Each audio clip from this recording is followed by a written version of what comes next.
Get ready to spend the next 2 hours with our sports-loving ladies, Lauren Brooks and Taylor Dahl. This is Helmets and Heels on 1010XL. Hey, show me what you got, pretty lady. Today is the 1st of July, and everybody knows that's Bobby Bonilla Day, where he gets another $1 million. Taylor and I would take that in a heartbeat. RJ, I think you would as well, right? Yeah, we all would. But more importantly, too, I feel like for people who are in the weeds of football season, July is when it begins. Yeah. Yes, August is when the college football games kick off, and we also have, of course, preseason games in August. And most people think of football season really as starting in September, and that's certainly when the NFL begins. But for the diehard NFL fans, it begins this month with training camp. And we know the rookies report July 19th, the veterans 3 days later, and it is underway. Yeah. It's funny because I was thinking about it yesterday, or it came up yesterday, but the topic comes up a lot when you're talking to people and they're always like, what do you guys talk about when football isn't happening? And I'm like, football almost doesn't stop though. And so I always have to explain that to people. Like pretty much the Super Bowl happens and 2 weeks later it's the combine and then free agency hits and then you're talking about the draft and then mini camps and then OTAs and then you have that 6 week period of kind of that in between where it is the down period, I guess, and then training camp starts and then you're back in football. So it is funny to me. I feel like that gap, the 2-3 weeks between and for us, it's like for the teams here, it's a little bit longer between the last game you played and when combine starts. But hopefully that changes soon. January, not into February. Hopefully that changes soon. But that gap to me, once like free agency hits, I almost feel like, okay, we're already getting back in the football world because to then it kind of feels like a whirlwind and you are still getting you have new players that you're learning about in free agency. And then it's draft talk. And then you have these new players that you're excited about and you're trying to get to know. And then next thing you know, it's mini camp and OTAs and you're taking everything you can get out of that. But yeah, once you get to this point, it does just kind of feel like, all right, football is, you can smell it. You can smell it around the corner. That pigskin leather. Oh, yeah. Yeah, it's funny. We obviously around here had Florida win the men's basketball national championship. And so certainly a lot of momentum. We're the home of the Gators. We're the home of the Jags, of course. And so that certainly carried a lot of what we did this spring. But we have had such an insane off season. Yes. Next off season, I can guarantee you won't be as crazy. No matter what happens, it won't be as crazy unless maybe there was something that happens with the quarterback. But in all reality, the difference in next off season is the Jaguars have won more games than the 4 that they won this past season. And the Jaguars talking about hopefully a draft pick that is not in the top 5. They don't have a first-round pick. So that's true. There's not even a first-round pick. Even if they have a miserable season, there's no first-round pick. They'll be like, the conversation will be, how do we package and try and get in the first round? That'll be the beginning of the conversations of draft talk next year. And then we will, figure out if they get in the first round who they're going to take. But so let's go back to as soon as the season ended, and right away, Shad Khan made the announcement that he was going to fire the head coach, Doug Peterson. But not Trent Baalke. Right. And I think a lot of people expected Doug Peterson to be fired after the way it went, his kind of sassiness at the podium at times, the disconnect it seemed that he had with Trevor Lawrence, and the times that it felt like he just didn't care as much as he had previously. And so that part wasn't a surprise. But then to your point, Trent Baalke was retained, and we were all on this insane, asinine, really, Zoom call that had Shad on one split screen and then Trent Baalke on the other split screen as general manager. And then everyone asking questions like, is this how you're going to move forward? And then eventually, are you definitely keeping Trent Baalke? Or if there's a candidate that presents himself, would you move on from Trent? Right, with Trent like, that's a possibility. And then, so by the time we get done with that, then the next couple weeks, we figure out, or 2.5 weeks, I guess it was, that Trent Baalke was also let go. Yeah. So that was a whirlwind in and of itself that he didn't just make that change right away. And he kind of defended it, Trent Baalke, in that he didn't need to change everything, including athletic trainers and nutritionists. Yeah. And also, side note, while that's happening, we're hearing that Liam Cohen flew back to Tampa and was going to stay in Tampa as an offensive coordinator, overtaking the head coaching job in Jacksonville. And you are directly linking that to, everybody, all we've been hearing is all season is that no coach wants to come here if Trent Baalke is ahead. And so that was such a big conversation. And when we're sitting here now on July 1st, thinking back to that, almost feels like it feels more than 6 months ago. It feels like forever ago almost that all of that happened because there was such monumental things organizationally that were happening within like a 2-3 week span that potentially is changing this organization forever. And I don't think we've seen this type of timeline before where the head coach is let go, the GM is retained, and then the GM is let go after it does seem like a candidate. And we'll never know for sure. But it seemed like, and Liam Cohen's camp was saying, yes, we'll take the job, but no, not if Trent Baalke stays. Yeah. And so, like you said, Liam Cohen, then we weren't sure if he'd become the Jags head coach. We do know that Shad was able to interview him and fell in love with him as being the next head coach. And so he made that hire on January 24th. And then it wasn't until January 21st. And then February 24th, a little over a month later, then James Gladstone was hired. And that whole process was really interesting. The combine starts next week. What is going on? Right. And a lot of people thought that it would be the Bears assistant GM Ian Cunningham. A lot of people were drawing that connection. And so the Jaguars brought in, I think it was 8 or 9 different candidates. And they were transparent. We got pictures of all of them in the building walking alongside Executive Vice President Tony Baselli, which, oh, by the way, I forgot to mention, he's hired in this process too. The only Jaguar to ever be enshrined into the Pro Football Hall of Fame. So we see all the pictures with the potential GMs walking alongside Tony. And the very last one that was brought in was the 34-year-old James Gladstone, the assistant GM for Les Snead and the Rams. And overnight, basically, he packs a bag and then they fly to the combine. Moves across the country. Has a wife who they have a pregnant child, a wife who's pregnant, and then goes to the combine within a few days of that.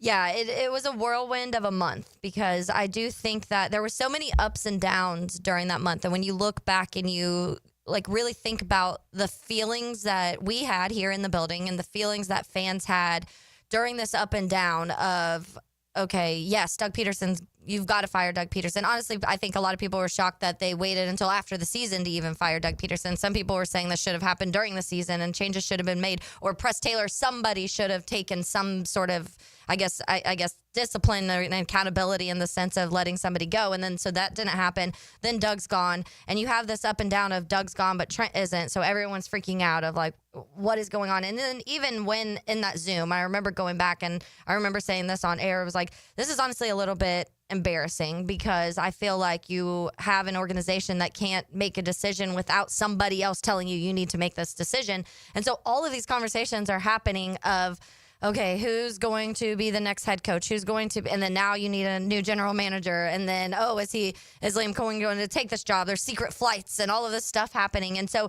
the ups and downs and the roller coaster of that month is really wild to think about. And I don't know if we've seen anything that dramatic happen in a 1 month span in an organization in the NFL. And we've talked about which person is going to have more of an impact on this team, Liam Cohen, the head coach, or James Gladstone, the general manager, who's in charge of player procurement. I think long term, it's James Gladstone because he's building the roster. Obviously, they're working together, and Tony Baselli is heavily involved as well. But I think in the short term, it's Liam Cohen. Yeah. The change in the offensive scheme, certainly defensively too, and he's over all of it now. But the change in the offensive scheme, going from an antiquated offense to something that's innovative, right then and there, before we even talk about upgrading the offensive line, being able to run the football, getting Brian Thomas Jr. involved really early in the season, before we even get into the minutia of it, which those are all important key pieces, it's just the entire new playbook and something that Trevor Lawrence has already talked about as being where he has easy options. That's all, to me, like a night and day difference. Yeah, and I think to me, the answer is it's a combination of the two. I don't know if one in any time frame is more important than the other is going to make a bigger impact, because I think when the correlation we keep going back to is Detroit. A lot of losing for a long time, and you did have a quarterback that obviously can win a Super Bowl because he left and did. And so you had that piece there. You had your quarterback, and that's how the majority of Jacksonville feels, is you have that quarterback here that can win a lot of football games and can get you to that place.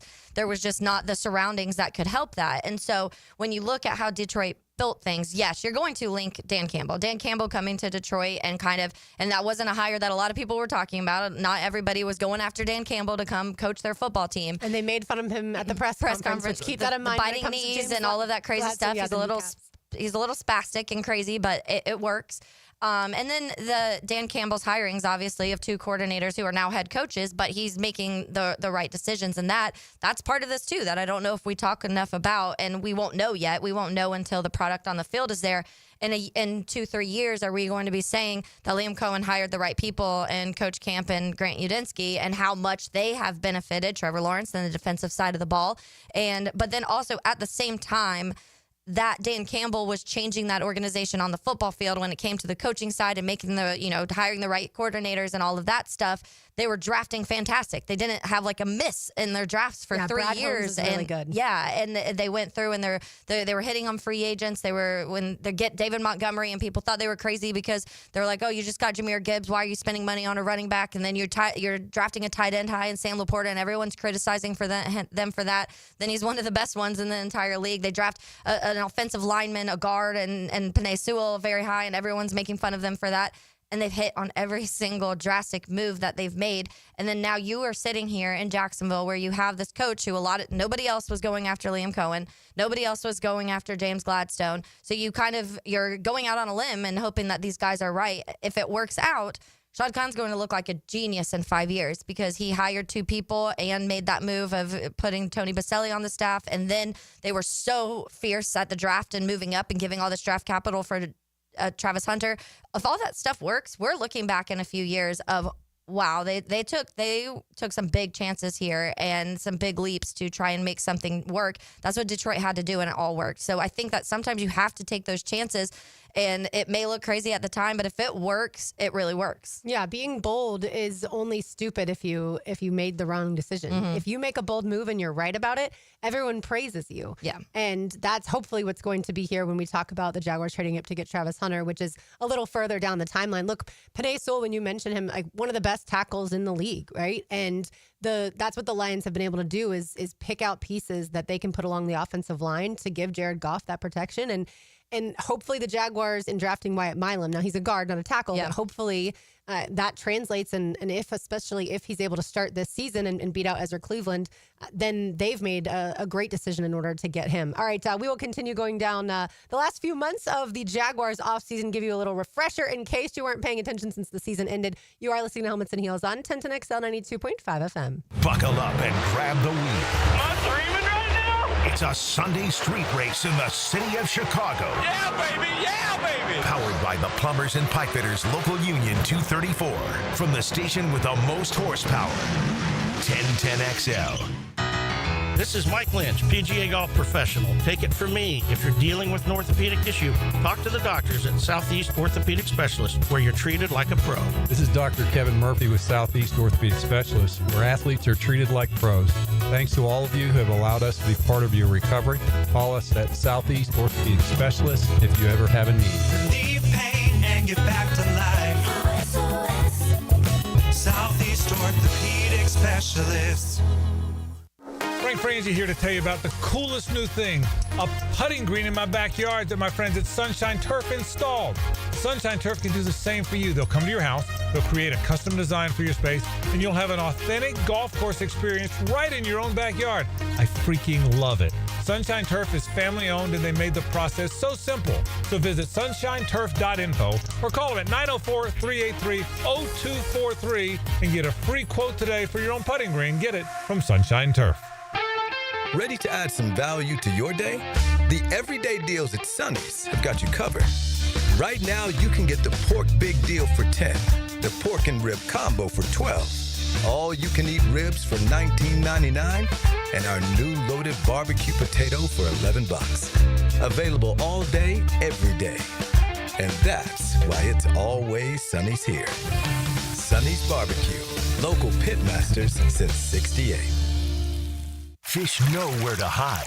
Captain Kevin knows how to find them. That's a big one. Listen for the Ring Power Fishing Forecast Show, brought to you by Awaken 180 Weight Loss and Royal Pest Services. Thursday nights at 6. On 1010XL AM. If your house feels like a Florida swamp and your thermostat's just throwing out suggestions, then it's time to call Duck Duck Air Conditioning. They showed up fast, fixed it right, and even cleaned up after.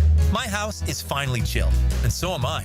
Whether your AC needs a quick fix, a full replacement, or just a little TLC, AC. Duck Duck Air Conditioning has got you covered with fast and honest service. Call 904-862-6769 to get your cool back or online at duckduckac.com. When your AC is stuck, call the Duck. 1010XL is a proud supporter of this year's Circle K Greater Jacksonville Kingfish Tournament, the largest fundraiser for marine charities. To join the fun July 10th through 19th at the Jim King Park and Boat Ramp, go to kingfishtournament.com. The team at Hidden Hills Golf Club invites you to book your next round of golf with us. At Hidden Hills, we love the game, and we'll provide you with a memorable golf experience at one of the most unique golf courses in North Florida. Check us out at hiddenhillsgc.com. With Lee and Kate's Glass, you're gonna see a big difference. For 100 years, service you can trust. Lee and Kate's Glass, depend on us. Glass solutions to meet your needs. Reliable quality guaranteed. Complete customer satisfaction. With Lee and Kate's Glass, you're gonna see a big difference. Are you struggling with hair loss?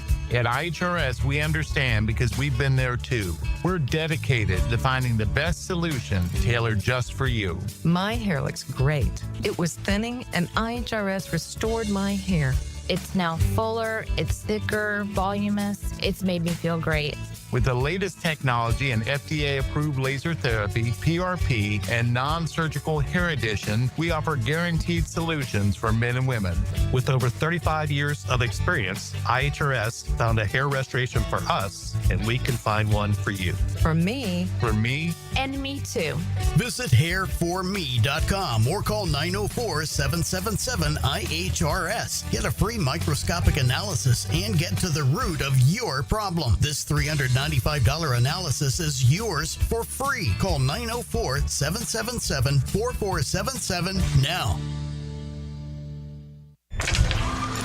At Tucker Equipment Rental in Neptune Beach, you just don't rent quality machines, you rent quality customer service. Hi, I'm Kevin. And I'm Dave. Tucker Equipment Rental has been supplying Jacksonville with equipment and event rental for over 50 years. From commercial and homeowner projects, we've got what you need: lifts, dirt equipment, and landscape equipment. And don't forget about event rentals, from festivals to weddings to backyard barbecues. Local, knowledgeable, and always ready to help.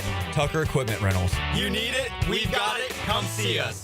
Lucas Tree Service is a certified arborist and a local family-owned business with over 45 years of experience. They specialize in tree removal, trimming, and stump grinding for both residential and commercial properties. Get prepared for storm season and receive top-notch customer service from Lucas Tree Service, 904-241-3533. Online at lucastreeservice.com. If your ride is making strange noises, don't wait and make it work. Come to Action Transmission on Merrill Road. My expert technicians can diagnose the problem and likely fix it fast.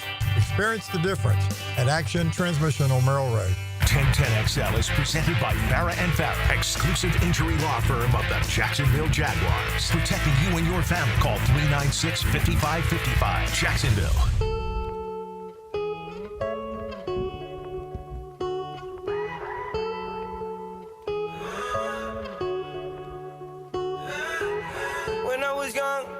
Fell in love, we used to hold hands, man, that was enough. Then we grew up, started to touch. Taylor Dollar, Jay Saunders. I'm Lauren Brooks with you on this Tuesday afternoon. Going back the last few months of everything that's changed when it comes to your Jacksonville Jaguars organization. So certainly Doug Peterson and Trent Baalke being fired, it wasn't as smooth and clean as that sounds, but we've already discussed that. I really wanted to go down the last few months because I wanted to bring up February 24th. That was a day that a lot of the assistant coaches were hired, namely Shane Waldron, the former Bears offensive coordinator, also Chad Morton, previously the Bears running backs coach, but mainly I just wanted to hear Taylor talk more about Shane Waldron. I felt like I was getting punked during this time because you might have Press Taylor obviously got hired. The Bears hired Press Taylor, and I just remember it was but he won't kind call of plays. Funny. Definitely not, because Ben Johnson will be calling plays, and then behind that they hired Declan Doyle, who's the offensive coordinator. He's very far down the list of where he is organizationally there, but I still was like, this is a joke, right? But it was honestly kind of funny because that happens. And so everybody on Twitter here obviously was like, oh no, Taylor, like Press Taylor is coming to the Bears and blah, blah, blah. And then like a few weeks later, it was like the Jags hire Shane Waldron. And then so Bears fans are like, oh no, Taylor. And I was like, how did this happen? Luckily, and I've said this, I cannot stand either of those people. I'll tell you right now, I hate how everything went down with both of them. The Press Taylor situation will always be kind of weird because we didn't know who, like, there was this thing of like, oh, he was playing, calling plays in the second half of games when the Jags were coming back in all these 2022 season. And then it was like, okay, who's calling plays? We don't know. Is it Doug? Is it Press? Is it situational? Is it first halves? Is it second halves? But there was, and this is a league-wide known thing where people are like, why does Doug Peterson keep letting Press Taylor get him fired? Like, that's been a conversation by a lot of people, and it felt like it happened again. And not saying Press was the sole reason that Doug Peterson got fired, because there was obviously a lot of other things, but I wonder if he would have parted ways with Press and brought a different offensive coordinator in, if the offense started clicking and things went better, if we're still looking at the same situation. Obviously, right now, you don't really want that. Like, you're happy with Liam Cohen and the way that things shook out. But on the other end of things, it was just like Shane Waldron couldn't make it 6 weeks in Chicago. And then now there's more and more things every single day that come out of things that he was just screwing up there organizationally. And so the one thing I keep saying, though, is that I'm very glad that these people don't have that direct link to, number one, calling plays for the team, because that would have been a nightmare for either team. But even like, how close are they actually? Like, how much is their foot in the door in everything that Trevor Lawrence is doing here when it comes to Shane Waldron being here? And I don't think a lot. I think it's you brought all of these like offensive guru guys in here when you talk about a Grant Udinski and Liam Cohen for a reason. And I think those other guys are just kind of like pieces to put input here and there. And so that's the one thing that's keeping me a little positive on the fact that those two men are still in the organizations that I watch and root for. So, but I really truly was like this. I felt waiting for Ashton Kutcher to walk out and be like, you've been punked. It was a big joke. It was ironic. That's for sure. But to your point, I think the most important people when it comes to Trevor Lawrence's development this season, not talking about the players, obviously, but talking about the people that are in his ear coaching wise. Of course, Liam Cohen, the buck could really stop there, but certainly he is a huge piece. He's the one who is play calling. We know that definitively. He was asked that and he confirmed it. So you don't have to worry about that. And then Grant Udinski, hired as offensive coordinator. His relationship with Trevor Lawrence is going to be really important. They're not that far apart in age, which is also interesting. The youth movement, if you can't tell, is in full swing here in Jacksonville. And then Spencer Whipple is the quarterbacks coach. He came from Arizona as the passing game coordinator one season there. And then so yes, you add in Shane Waldron to all of that as the pass game coordinator. And yes, he will have an influence on Trevor, but certainly it trickles down. And I think, and I've told you this before, I think the relationship that Trevor had with the guys that were here previously wasn't great. Yeah. And we talked about how Doug Peterson seemed to kind of throw Trevor under the bus at times.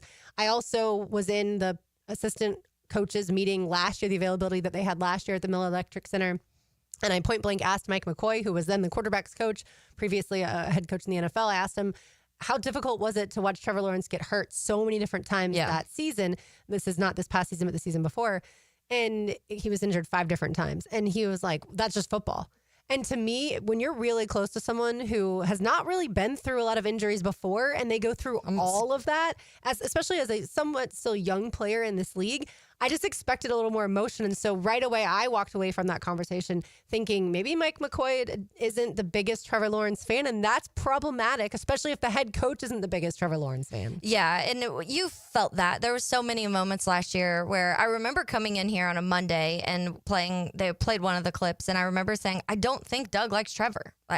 It feels like there was a disconnect, which that happens. We talked about that with Jalen Hurts and Nick Sirianni last year, where they're not going to agree on everything. Not every quarterback and coach is going to agree on everything. It felt more than that here at times last year. It felt truly like when there were so many things going wrong, Doug still kept just going back to Trevor in certain situations of, and he wouldn't straight up just be like, Trevor sucked and he did this, this, and this. But there were definitely indications that he felt like a lot of things were Trevor's fault. And I think that people around were like, hold up, there's a lot of things falling apart in this team. You can't run the ball. The offensive line's not good. The running backs aren't, they're not performing to the standard that you would hope. The defense is terrible on every single aspect. Let's talk about some of those things. And it always felt like it was going back to Trevor. Because he's the former quarterback, Doug, that is. And so I think when he would see Trevor make some of the decisions that he didn't agree with or that he didn't want him to make, that I think that's when, the frustrations boiled over out of the locker room and into those media settings. And you could see it. And that's when you're talking about the coaching staff. You mentioned, obviously, we talked a little bit about Spencer Whipple and Shane Waldron. But another one, I think that, and I remember talking to Leon Searcy about this and some of the other guys a couple years ago when it came to Phil Rauscher. And I was like, when do we start talking about, is it a Phil Rauscher problem that this offensive line isn't getting any better? Nobody's developing. It feels like every year even when pieces were added or second year guys people would decline. You saw Cam Robinson decline. You saw Anton Harrison decline. You started seeing all these people that you were like, you saw flashes of good initially, and then things would get worse. Why is that the case? And then so obviously Sean Sarrett, what they got from Minnesota Vikings, who Minnesota, if you know, had a pretty good defensive line. They lost Darisaw, which was a huge hit for them. But even in that, they were able to have guys kind of come in and rotate and figure things out to not have it look like it was completely falling apart, losing their best player on the offensive line. It didn't turn into a disaster.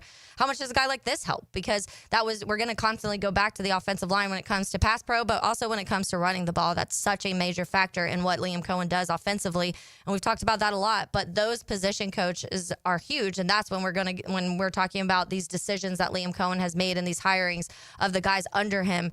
How quickly are we starting to see some of those things turn into positive aspects of the team too? Because I just felt like there were a lot of coaches last year that we saw too much decline and not enough development in a lot of the players the last few years. Yeah, you shouldn't be regressing unless there's an injury that comes into play. You should improve each year until maybe you do get to an age where you're like Calais Campbell, who's nearing 40, who's probably not got the same burst that he once had for a defensive end / tackle. But on the other side, I want people to hear from Josh Hines-Allen, who was on the Rich Eisen show talking about his new defensive coordinator, Coach Campanile, and just how much he's going to bring. Because like you mentioned, Doug Peterson, there was a lot more than just the quarterback issue.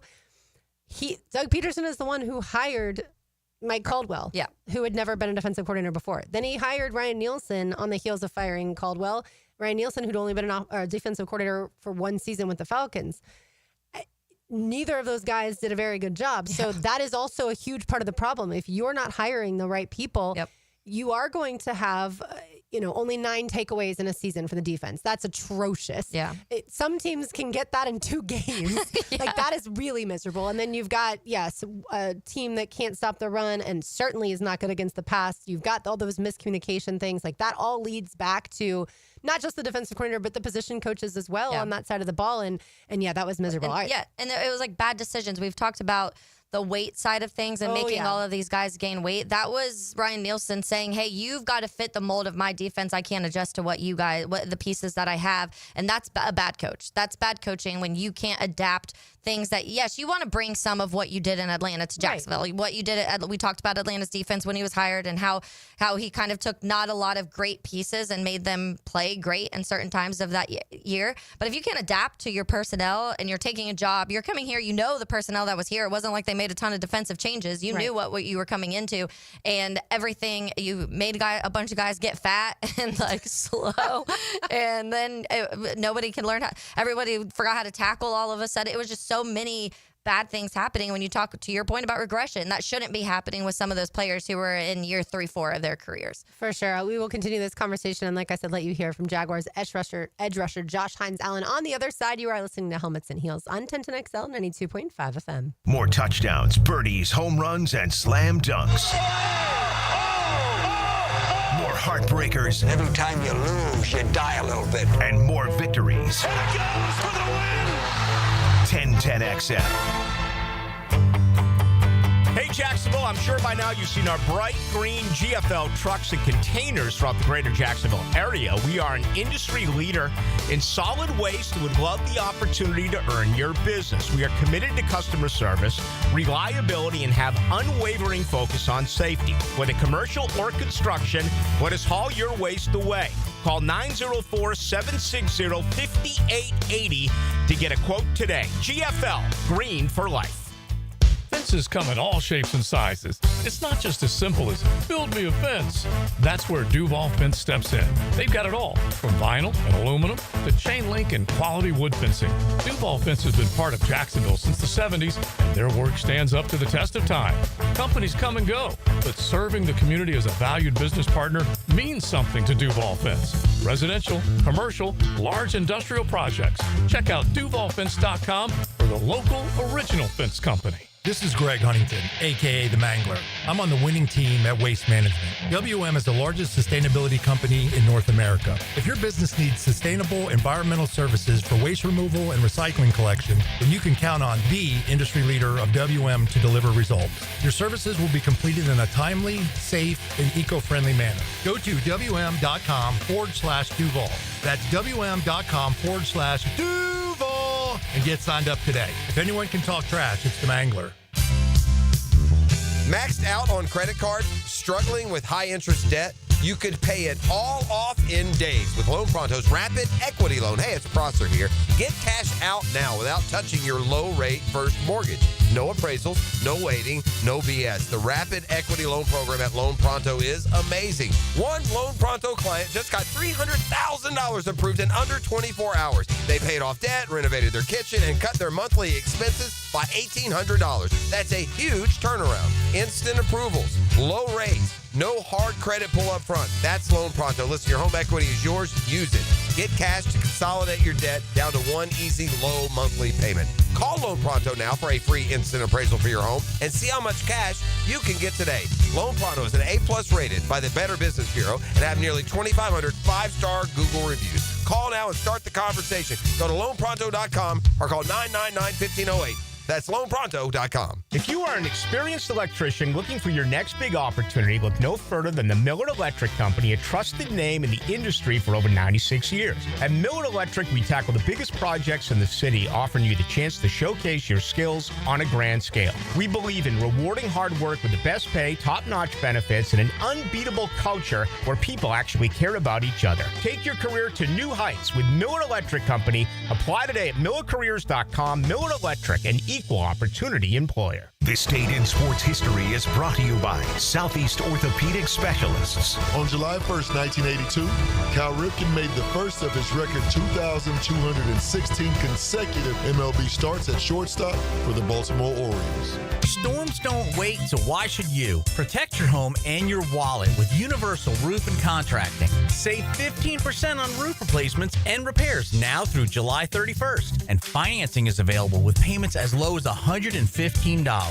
Call 855-ROOF-HELP for your free inspection. Universal Roof and Contracting. Protecting your home, building your trust. License number CCC 057165, CBC 1258484. UniversalRoof.com. Hayes Carline here. If you're shopping for a new ride, you've got to check out Atlantic Infinity. Not only do you get a luxury vehicle, you also get the Atlantic Infinity Promise Free with every new car. That's almost $2,500 in added value just for buying smarter, and you don't have to sweat it out on the lot. Shop in their indoor, climate-controlled showrooms. It's cool, comfortable, hassle-free. They're on Atlantic near St. John's Bluff, or browse anytime at AtlanticInfinity.com. It's Mike Dempsey, and now's the time to get your roof hurricane ready with Apex Roofing and Contracting of Jacks Beach. Look, our rainy season is no joke, and if your roof's got damage, leaks, or it's just plain worn out, don't wait. Apex is local, dependable, and will show up on time using only premium materials with ironclad warranties. No shortcuts, no stress, just quality work you can trust. Skip the storm season scramble. Reach for the peak with Apex Roofing and Contracting in Jacks Beach or visit apexroofingfl.com. Frank Frangie here for Coil Fencing. Jacksonville is full of memorable sports moments. Remember Hal Sutton when he famously said, "Be the right club today"? Well, that's what Coil Fencing delivers, the right fence today. And they've been delivering the right fencing for both commercial and residential properties for nearly 100 years. If you're in the market for a new fence, call Coil & Sons today at 904-356-4821 or visit coiljacks.com. That's COYLE Jacks.com. Baseball is back.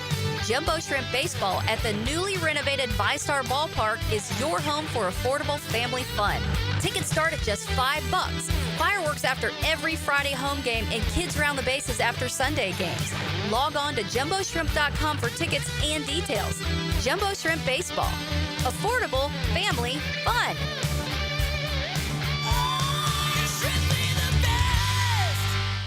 1010XL is presented by Farah and Farah, exclusive injury law firm of the Jacksonville Jaguars. Protecting you and your family. Call 396-5555. Jacksonville. Come over here, sit next to me. You can see where things go naturally. Just say the word and I'll We are catching you up on things you might have missed or forgotten in the last few months. Certainly since the Jaguars season ended, a lot has changed around here from the top all the way to the bottom of the roster. One of the guys that will 100% be starting this year and hopefully not playing rock, paper, scissors to get back on the field would be Jaguars edge rusher Josh Hines-Allen, who, of course, at one point in his career has had 17 and a half sacks, got a hefty contract, and then last year did not get as many sacks, under 10, but that's, like you mentioned, Taylor, because he was asked to put on weight, and that's not his natural weight, natural playing weight. And here is Josh Hines-Allen speaking with Rich Eisen on the Rich Eisen Show about his new defensive coordinator, Anthony Campanile. I believe so. I think, what plagues every NFL player or any professional athlete is injuries. I think if he can allow himself to stay healthy, and take care of that, get in the hyperbaric machine. I think he has a great career ahead of him, both sides of the ball. Again, if he's the best DB, is he the best wide receiver? Who knows? But is he a great playmaker on both sides of the ball? Yeah. Yes, he is. And at the end of the day, when you're a team like, us right now, who's in that stage of we have to get it right now, we need the best playmakers on the field at all times. And if he can give you that value, let's do it. So that was Josh Hines-Allen on Travis Hunter and whether or not he can play both sides of the ball. I totally messed RJ up because I threw to a sound clip that doesn't exist in its entirety or in its own form. It's part of another sound clip. But either way, I think most people could figure out that Travis Hunter is the only player that we're talking about playing two sides. That will play both offense and defense this season. And it was interesting to me, Taylor, to hear Josh say that Travis Hunter, to his eyes, is playing more offense. I shouldn't say interesting. That's what we've all seen if we've been to OTAs and mini camp. But what will that look like when it comes to when the season starts? That's the question that I have. Yes, we knew he was going to take more snaps at receiver through this to learn how to play that position even better. Yeah, and we've said it so many times, but it's going to be one of the most fascinating stories in the entire NFL of what exactly this looks like week one, but even the build up to that and how much are we seeing at camp of that, the both sides of the ball. And to his point, though, you making plays, being that playmaker on each side of the ball is the most important thing. So what does that look like and what are the expectations? And I know I was talking to people this weekend when I went on my family vacation, and they were all asking a ton about Travis Hunter, and everyone kind of had similar feelings of, like, how does he do it? How much is he going to do it? I'm like, we're all asking the same thing right now. I think it's going to be, and I've said this a few times, I think every week it's going to look different. Every week we're going to see a little bit different strategy of how to use Travis Hunter. So I don't know if you can go into the season and say he's going to play X amount of snaps on offense and X amount of snaps on defense. I think game to game that's going to change, situation to situation that's going to change. If all of a sudden someone gets a pick and runs back for a touchdown and the Jags go up, what does that factor into where they want him to be on the field in those certain moments? And so I think even different from game to game, moment to moment in the game that may change where Liam Cohen, all of a sudden Coach Camp's like, I really need Travis Hunter and this, like, we can make a big play. If we get a turnover here, the game's done. Like, how many times are we seeing that happen? And so I do think it's such an interesting storyline. And part of what everyone is asking, do we think they're putting too much pressure on him, too high of expectations on Travis Hunter? And I don't know. I think Travis Hunter would say no. Like, I think Travis Hunter would say, I can do all of it. I can do everything that I'm asked to do. And I think I can do it at a really high level. But I think realistically, maybe there are situations that in our heads, maybe we're putting those expectations a little too high. And we've talked about it before. The defensive back group, every coach I've ever talked about said it's the hardest position to transfer from college football to the NFL. And you're asking him to do that and pretty much learn an offense and learn how to run all of these routes and learn 2 playbooks and get this connection with Trevor down and the other wide receivers and all of these things. He's been asked to do a lot of things. So I do think we're going to see this gradual climb of what we really will get out of Travis Hunter. I don't think in year 1 we're really going to see, this is what Travis Hunter is. Did you take the 15 minutes and watch the Dyami Brown? I started watching. I didn't get to watch all of it, but it's fun. It took me a few tries to actually get through all of it. It is fun, and it's cool to get to see Dyami Brown's personality. But what's also cool, since we're talking about Travis Hunter, is when I tell you that every single time I've seen him on the football field, he's dancing. Yeah. Like, you can... Even in that, they're like, he's always dancing. Always, yeah. And I'm glad that they're having fun together outside of Jacksonville, away from any sort of... media following, like they're putting it out themselves. But when you're in Jacksonville, there's always going to be people even fans that notice you. And they're in the Bahamas. Obviously, Trevor Lawrence is there. Also, Brenton Strange, Cam Little. There's several different Jags there. And I think that that's a great bonding time for all of them to get away from the Miller Electric Center, away from coaches. Yeah. This is when, yes, you're getting work in, but it's also supposed to be fun. And it seems like they're having fun at the casino too, from what I can gather in the video.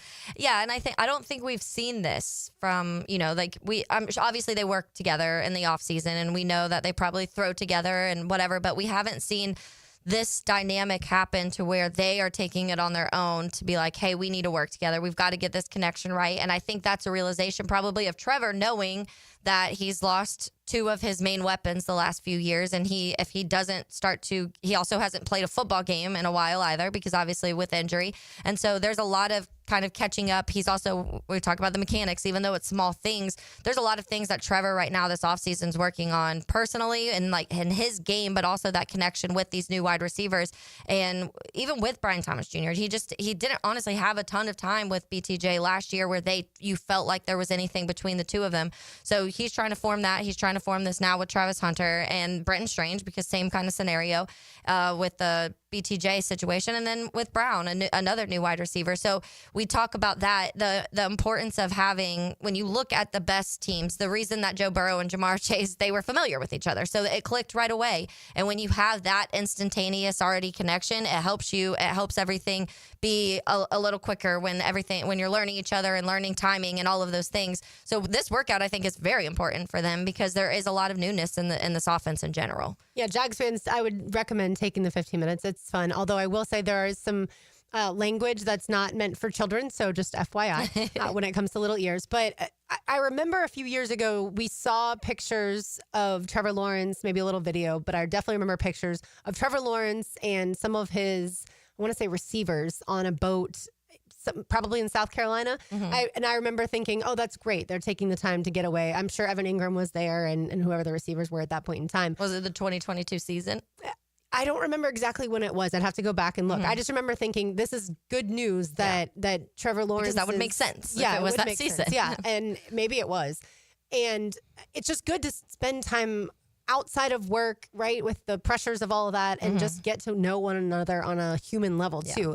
And also have fun. Like, the football's so serious, and we're always talking about wins and losses and what needs to happen on the field. But for a lot of these guys, and that's the best, one of my favorite things about Travis Hunter is you can tell he loves football, and he wants to play the game. He wants to obviously be on the field as much as possible, whatever he has to do.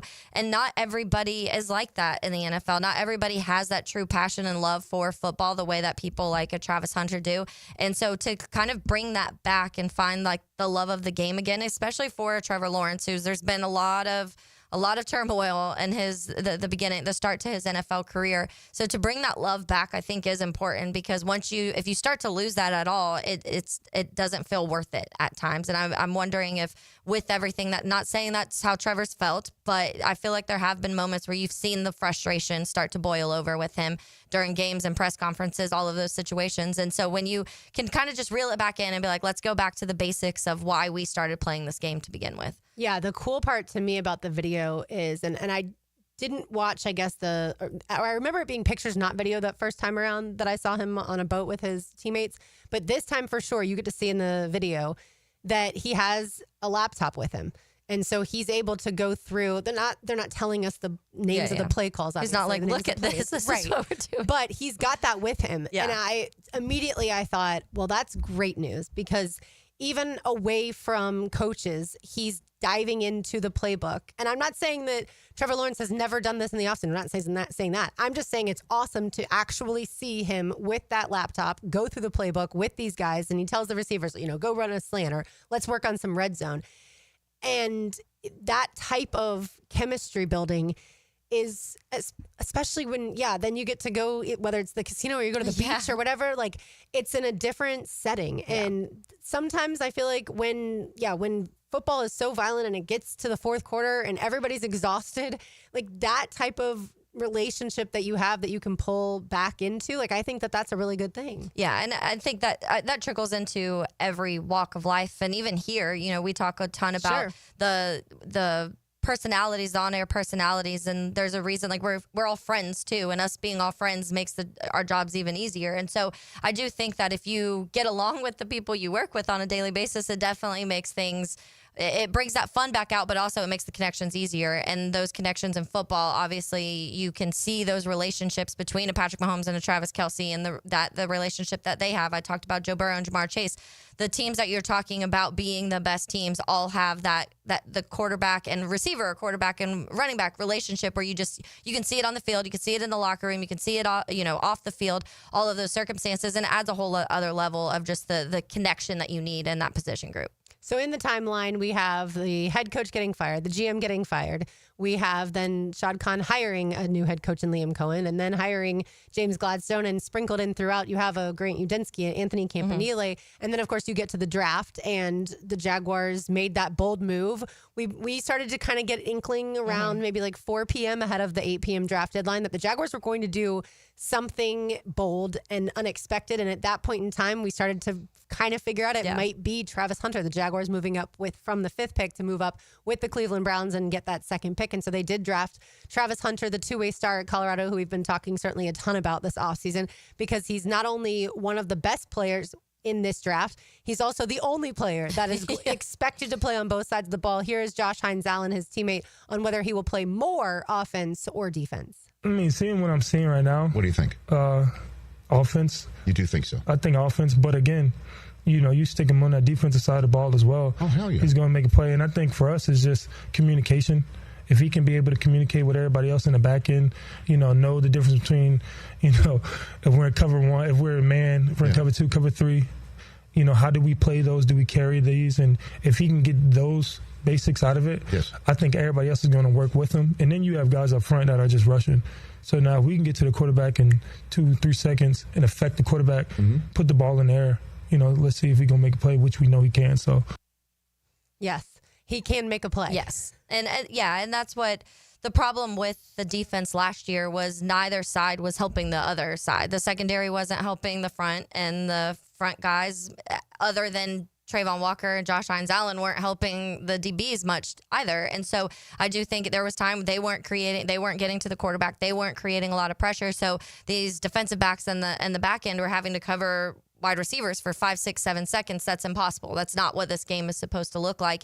And so I do think that we've talked about this a lot too, in that hiring of Coach Camp. How much instantaneous are we seeing the change just strictly out of coaching? Nothing else. We're not talking about weight loss. We're not talking about the additions to anything. Just Coach Camp. If you were to pluck Ryan Nielsen out of that room last year and put Coach Campanile in there, how much different does it look just with him? And then now add everything else. Add the additions that you've had in the pass rush. You have other guys that can get to the quarterback now. You have the weight situation. All of that has changed. You know, some of the pieces with the Jordan Lewis in the secondary and things like that. So now you take this, what already feels like it was fixed just by a coaching change, at least a little bit. Now you've added all of these other pieces too. And to his point, that affects all levels of the defense, which last year nobody was helping anybody. It was one of the worst defenses I feel like I've watched in person week after week. Yeah. And you knew what was going to happen pretty much any time that they got into a third down situation. It was like, well, of course they're going to get the first down. That they've done that. It's one of the worst third down defenses. Yeah, and even fourth down as well. All right, two more here from Jaguars edge rusher Josh Hines-Allen, who joined the Rich Eisen show yesterday. Here is Josh on Travis Hunter's work ethic. You know, we've seen a competition between not only him, but it brings out to everybody else because, you know, when you come to the Jacksonville, you're going to notice him. You know, that's the first person you're going to go look for. And then you go, okay, who is he competing against? Mm-hmm. And then now that person right there is put on the spot now too. What are you going to do when the camera's on you? And those guys make plays as well. And so I'm excited about our defense. I'm excited about our offense. Again, I think we got a good, aggressive team and an experienced team now. Adding Jordan Lewis, I think Jordan Lewis is a heck of a player. Eric Murray is a heck of a player. So our secondary already got so much better, and then we added guys up front, veteran guys, Emmanuel Ogba, Dewan Smoot back. Me and Trey is already in there. Then you have Eric moving to 3-tech. So we got and then our linebacker core has been the same for the last couple of years, so they have the unity in that unit. So on defensively, we got a good, solid group. I love Coach Camp. He's somebody that you want to play for. Who brings it, you get the coaches that scream and kind of all right, and then he screams one day and he doesn't scream. No, this dude's intense, but he shows the passion and love that he has for the game and for us that makes us want to play for him. It makes us want to understand the defense a little bit faster for him. So that's always a good sign. That's always a good trait to have in a coach. And that's what I'm saying. I think we're in a good position.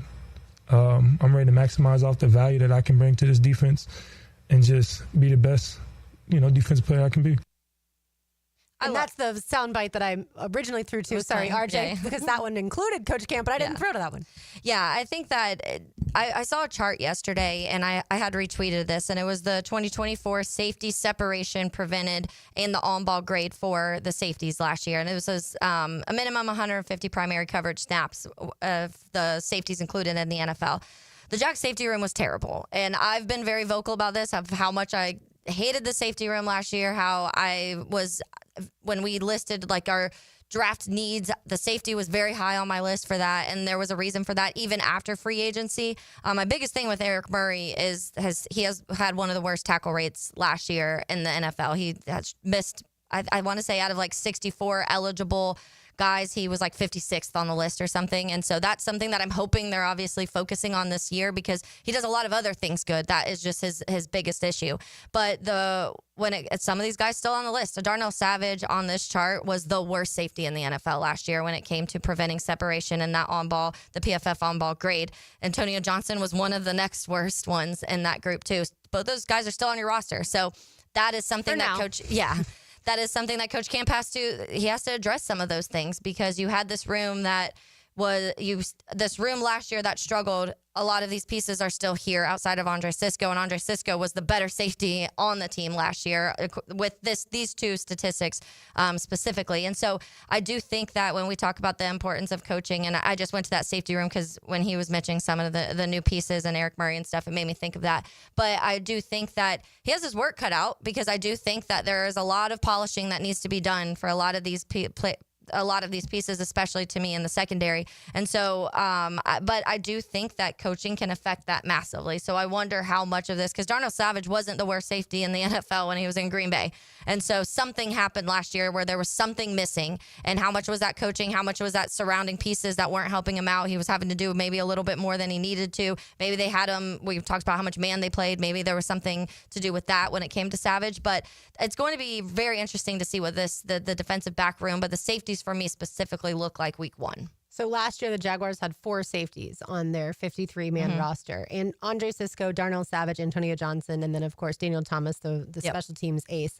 And they had Andrew Wingard on IR. Yeah. He eventually came back. But that's how it looked when they made that initial 53-man roster. And so this year, you're going to have, for sure, Eric Murray and Caleb Branshaw.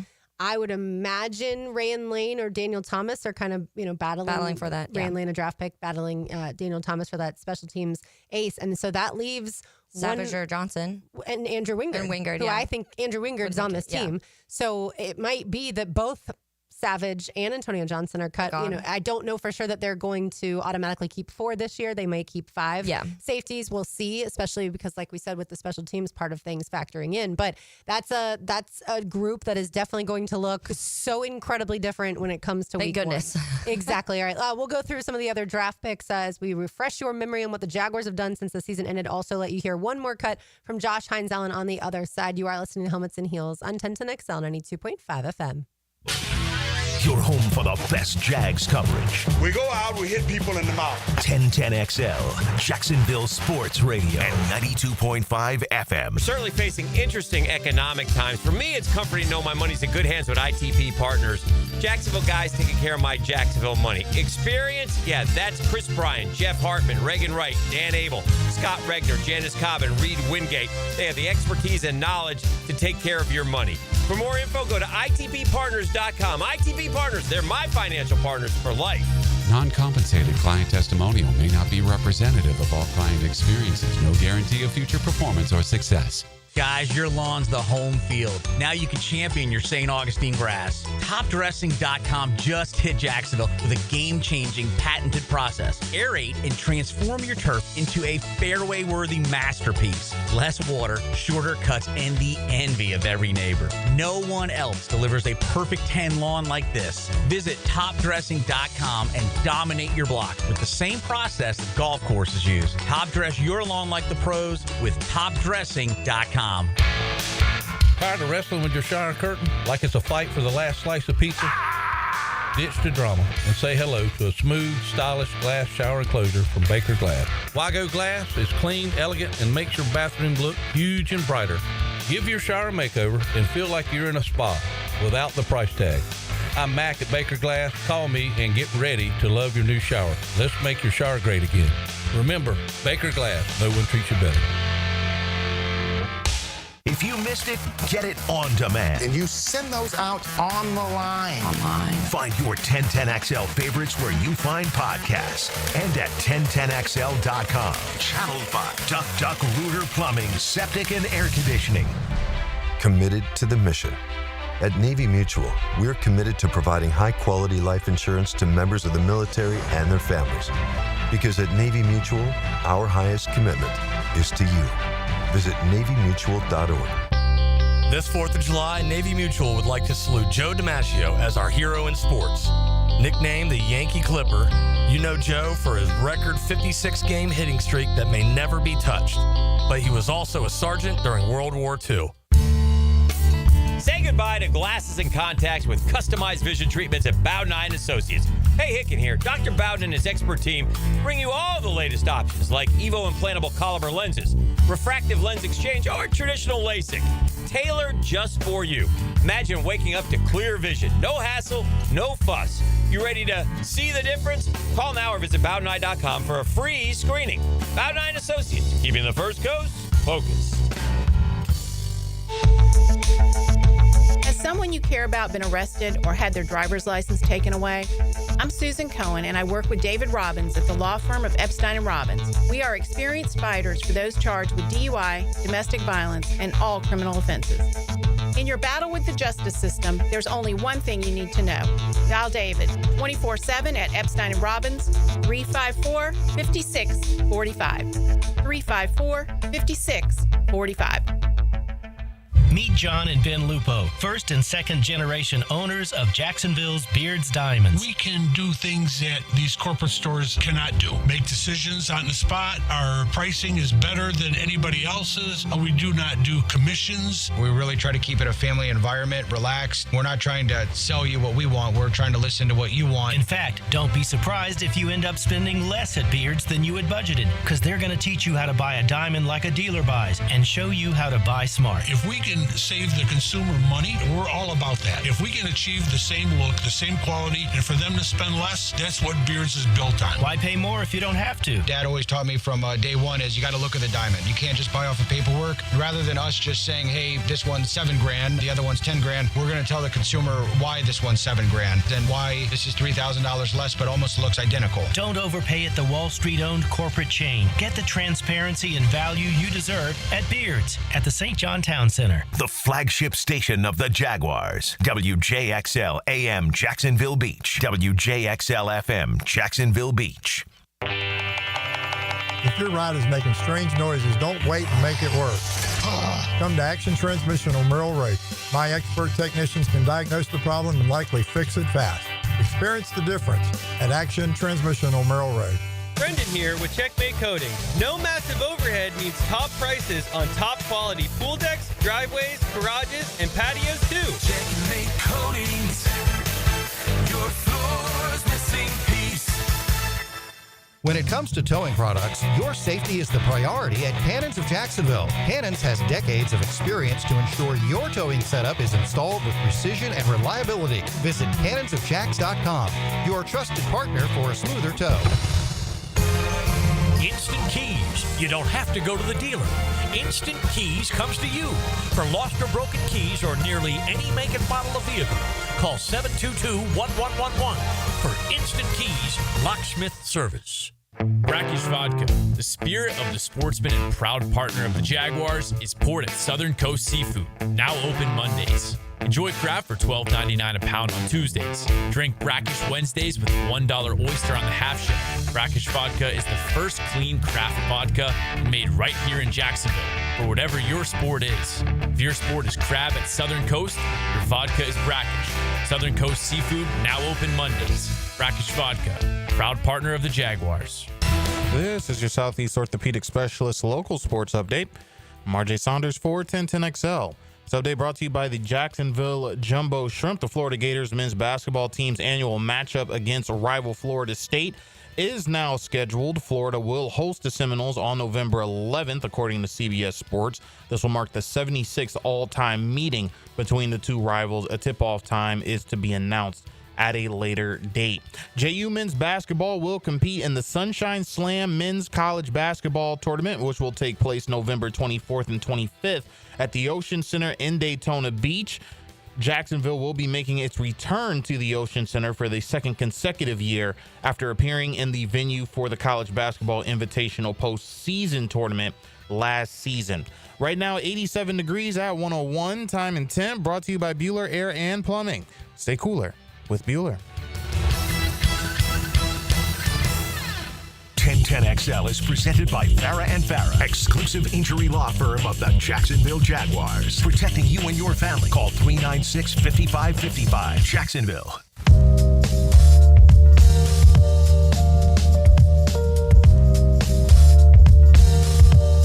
Taylor Dahl, RJ Saunders, I'm Lauren Brooks with you as we backtrack to the Jaguars off season.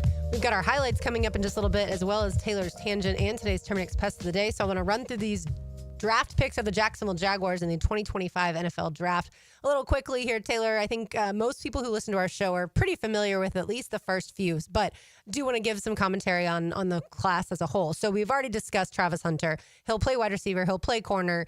Hopefully he'll be a Hall of Fame receiver and corner one day. That may be asking for a bit much, but either way, we have high expectations for him. All right, then the Jaguars, and of course, in order to get Travis Hunter, the Jaguars gave away the second-round pick for this year and then next year's first-round pick to the Cleveland Browns. So that left them without a second-round pick. So in the third round, they selected two different players. Cornerback, at the time cornerback, because he played corner at Tulane, Caleb Ransah, who, as we just discussed, will be shifting into the safety role here for the Jaguars. And then they selected guard Wyatt Milam out of West Virginia, who I think most of us have really high expectations for. I don't know if Caleb Ransaw will start. I don't know if Wyatt Milam will start necessarily this season, but I would expect both of them to start at some point this season. Maybe like after the first month, see how things are going, and then I would expect both to start. And maybe even Ransaw ends up being the day one starter. Yeah, I've said a few times that like my kind of hope is that we are seeing Wyatt Milam, because if that happens, in my opinion, that means that he's good, number one, because I feel like you have that true position battle then, and a rookie's coming in, and if a rookie is beating out somebody like a Patrick McCarry that's been in the league for a long time, then you did something right. But I do think that upgrades the offensive line in a McCarry massive to me way. will start at right guard no matter what. But Ezra Cleveland certainly as at that left guard position is where I think It's kind of a pushing. question. Yeah. And so that's what, when it comes to that,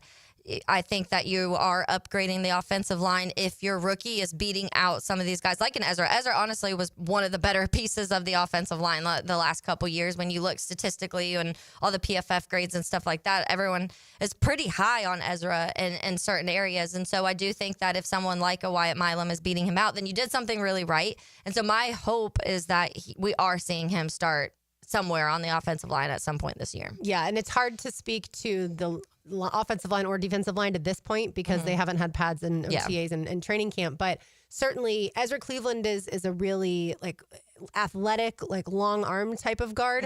And Wyatt Milam is more, I think, of the mauling guard. And that's what more Liam Cohen wants. So I would like him to have started. But yeah, if Ezra beats him out, then it's his job, certainly, that he's won. In the 4th round, the Jaguars selected running back Bashal Tutin out of Virginia Tech. The book on him, incredibly fast, always the fastest guy on the team.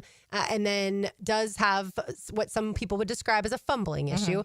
But he's also coming into a room that already has Travis Etienne, that already has Tank Bigsby. And a fumbling issue. And a fumbling issue at times. Etienne has gotten Not as certainly much, better. yeah. Everyone remembers week 1. But after that, not a ton of fumbles. And then Tank Bigsby at times, yes, has had some fumbling issues. But certainly they added speed there for sure. Definitely.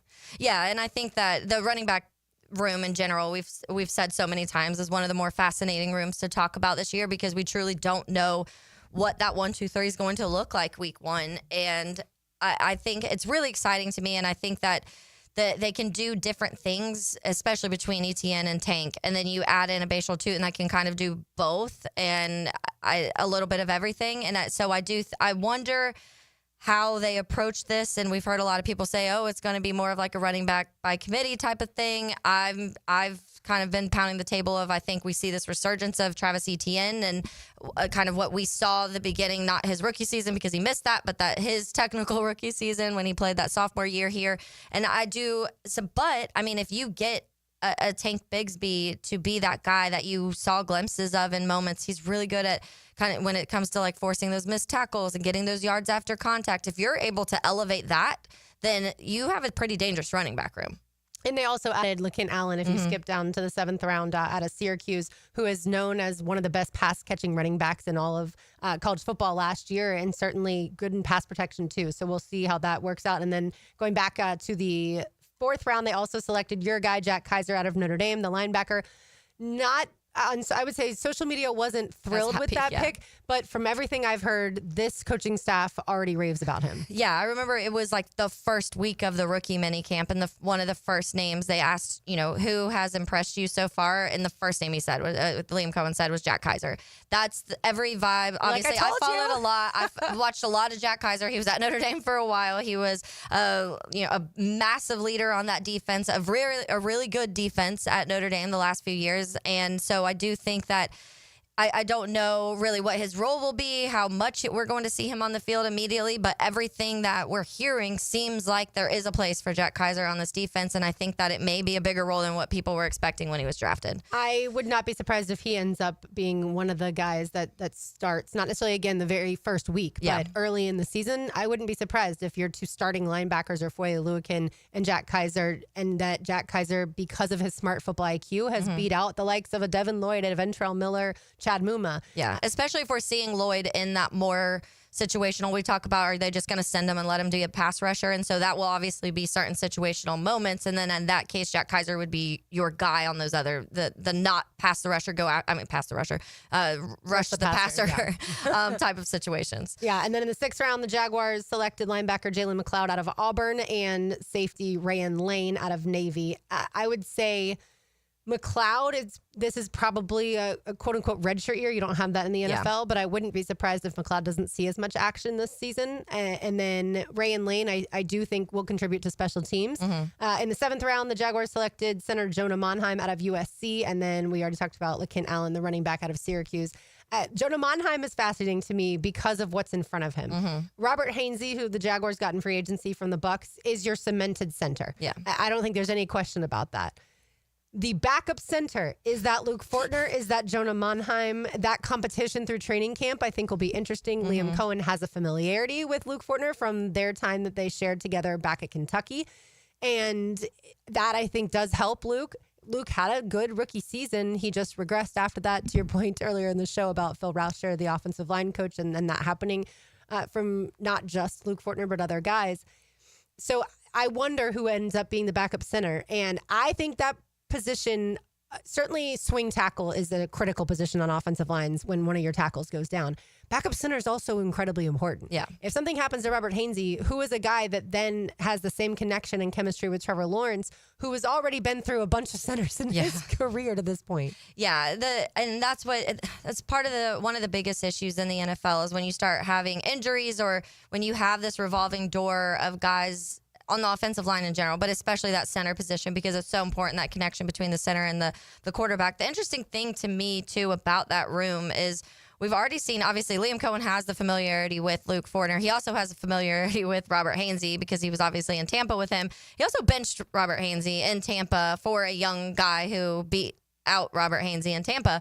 Do we see another world where that happens? If Jonah Monheim comes into camp, are we really locked into that? If I don't think he has any attachment to where he's not. He's already done it once to Robert Hainsey when he felt like he was getting beat out. So, yeah, that is very true. And then I guess this isn't necessarily in order because I went to the draft instead of the Jaguars free agent moves for this season because that's March. The draft is April. But either way, to add to what the Jaguars had on this roster, they decided to move on from guys like Christian Kirk and Evan Ingram and then bring in, certainly, like we just talked about, offensive line-wise, the center Robert Hainsey, right guard Patrick McCarry. They brought in Chuma Adoga. They brought in Fred Johnson. Those are both tackles. They brought in, on the defensive side of things, nickel corner Jordan Lewis, which that happened during our show when we were live for a UNF golf event. And we were stunned because we thought that Jarian Jones was going to be this team's starting nickel corner. But now Jarian can play outside. He asked the coaching staff to do that last year. They brought in 2 tight ends, way more blocking, certainly tight ends than anything else, in Hunter Long and Johnny Munt. They brought in the safety Eric Murray to add, again, to that secondary. And then Nick Mullins is the new, at least for the here and now, backup quarterback. So they did a lot in free agency. Yeah, they had and Dyami Brown. I almost forgot. And Brown, adding wide receiver Dyami Brown from the Commanders. That's a big one because they did pay Dyami, they paid Hainsey, and certainly they paid a lot of money to McCarry as well. Yeah, they definitely handed out some money, and they had a lot of holes to fill. We saw how they we saw all of the people they parted ways with. You listed a couple. There were a lot more on the list Ronald of guys. Darby, and Andre Sisco. There was a lot of guys that they parted ways with. So there were already holes to fill because this roster wasn't good. And then they parted ways with so many guys that there was even more holes to fill. And they added a guy like Emmanuel Ogba. Then they added Dwan Smoot. They've done a lot. Yes. Released Gabe Davis. That's another one. Yeah. Everyone forgets about him. But yeah, so I do think, they had to though. And that's what you could tell right away. And we've said that a few times that Liam Cohen and James Gladstone came into this building and did not like this roster. And you could tell by the amount of new guys that are just the amount of new players that are starting on this roster or that are kind of those twos behind that you're still going to see a lot of action from, decent amount of snaps. Pieces, yes. Sure. And so that I love it. I know Frank, when we had Frank on at the Walk-Off Charities event, and he was talking about that was the thing that he likes the most is the depth that they worked on this roster, because it just felt like last year if one person got hurt, the wheels just completely fell off of a wagon that was already probably missing a wheel. They raised the floor. Yeah, they were Fred Flintstoning it for a while. But yeah, so I do think there's a lot of in my opinion, and I've been critical on some of the things, but there's definite upgrades compared to the roster last year. For sure. Like we talked about, Travis Hunter, that's a huge addition for this team to play on both sides of the ball. And there are two really good guys that he's going to be playing with. Brian Thomas Jr., certainly a wide receiver one in this league, and then Tyson Campbell, certainly a corner one in this league as well. So how will those guys help Travis Hunter? Here's Josh Hines-Allen. Again, you have offensive side, you got Brian Thomas Jr., a guy who's a stud in his own right. Who guys stepped on the scene last year and did his thing. Yes. And you expect the same things to happen again this year. So again, all that burden on that side of the ball doesn't have to be put on him. Just catch the ball, make some plays. Right. Do what you do. Awesome, because you got a number one receiver out here who we know is going to make a lot of plays. And then you go on the other side. You go look at corner one. You got Tyson Campbell, who's been having one of the best camps that I've seen him have. No kidding. All year. I mean, since he's been here. Yes. And so you have another guy that can travel and can play the offense's best receiver. So now it's going to put you in a better position to also make plays. So again, the pressure is just for him, obviously, to stay healthy and just to do what you do. You have guys that can take the burden, because that's what we are. We're a team, and I think we're a well-balanced team that can kind of help everybody, especially help him. And we want to help him because one of the best players and I think he's going to be one of the best players in the National Football League at one point. But right now, it's just all about being the best teammate, and I know he is, and, continue to keep making plays. And this amount of expectations on Travis Hunter, we haven't seen that on a Jaguars player since Trevor Lawrence. A long time. For sure. Yeah, and I think that and I know the quarterback position automatically ups that, because the expectations for quarterbacks and kind of everybody always puts wins and losses directly on a quarterback, and a lot of Don't things. do that. Yeah, don't do that. Even now, we talk about the text line this morning when we were talking about Trevor earlier was filled with people being like, we've made enough excuses for Trevor. There was a ton of those people. And then you have the other side that are like, okay, there's like valid reasons of why things haven't worked out the way you want. But when you trade up, that also adds that adds value to the expectations too. I think when you trade up and you give away prime draft capital for that season and another season, that adds to the level of, okay, this guy needs to be good, because not only are you drafting somebody who is doing something for the first time in the NFL very high, you also gave up prime picks for him and you moved up. And so I do think that you can compare them very closely to how those expectations kind of have correlated and how important they feel like to the fan base and to the team in general. For sure. All right, our highlights and Taylor's Tangent are on the other side. You are listening to Helmets and Heels on 1010X on 92.5 FM. Step into the arena. Step on the field. Step up to the plate. 1010XL. Joint replacement surgery is always a tough decision, but relief from chronic pain may be just around the corner. Dr. George Barry here, and there's a lot to consider to make sure you get the proper diagnosis and best path back to the range of motion and mobility you had. Age, lifestyle, and overall health all play a part. Let the team at Barry Orthopedics give you a full analysis to help you make the best decision. Log on to BarryOrthopedics.com or call the office to make an appointment. With offices across Jacksonville and ready to help you feel good again, we'll get you back on the road to recovery at Barry Orthopedics.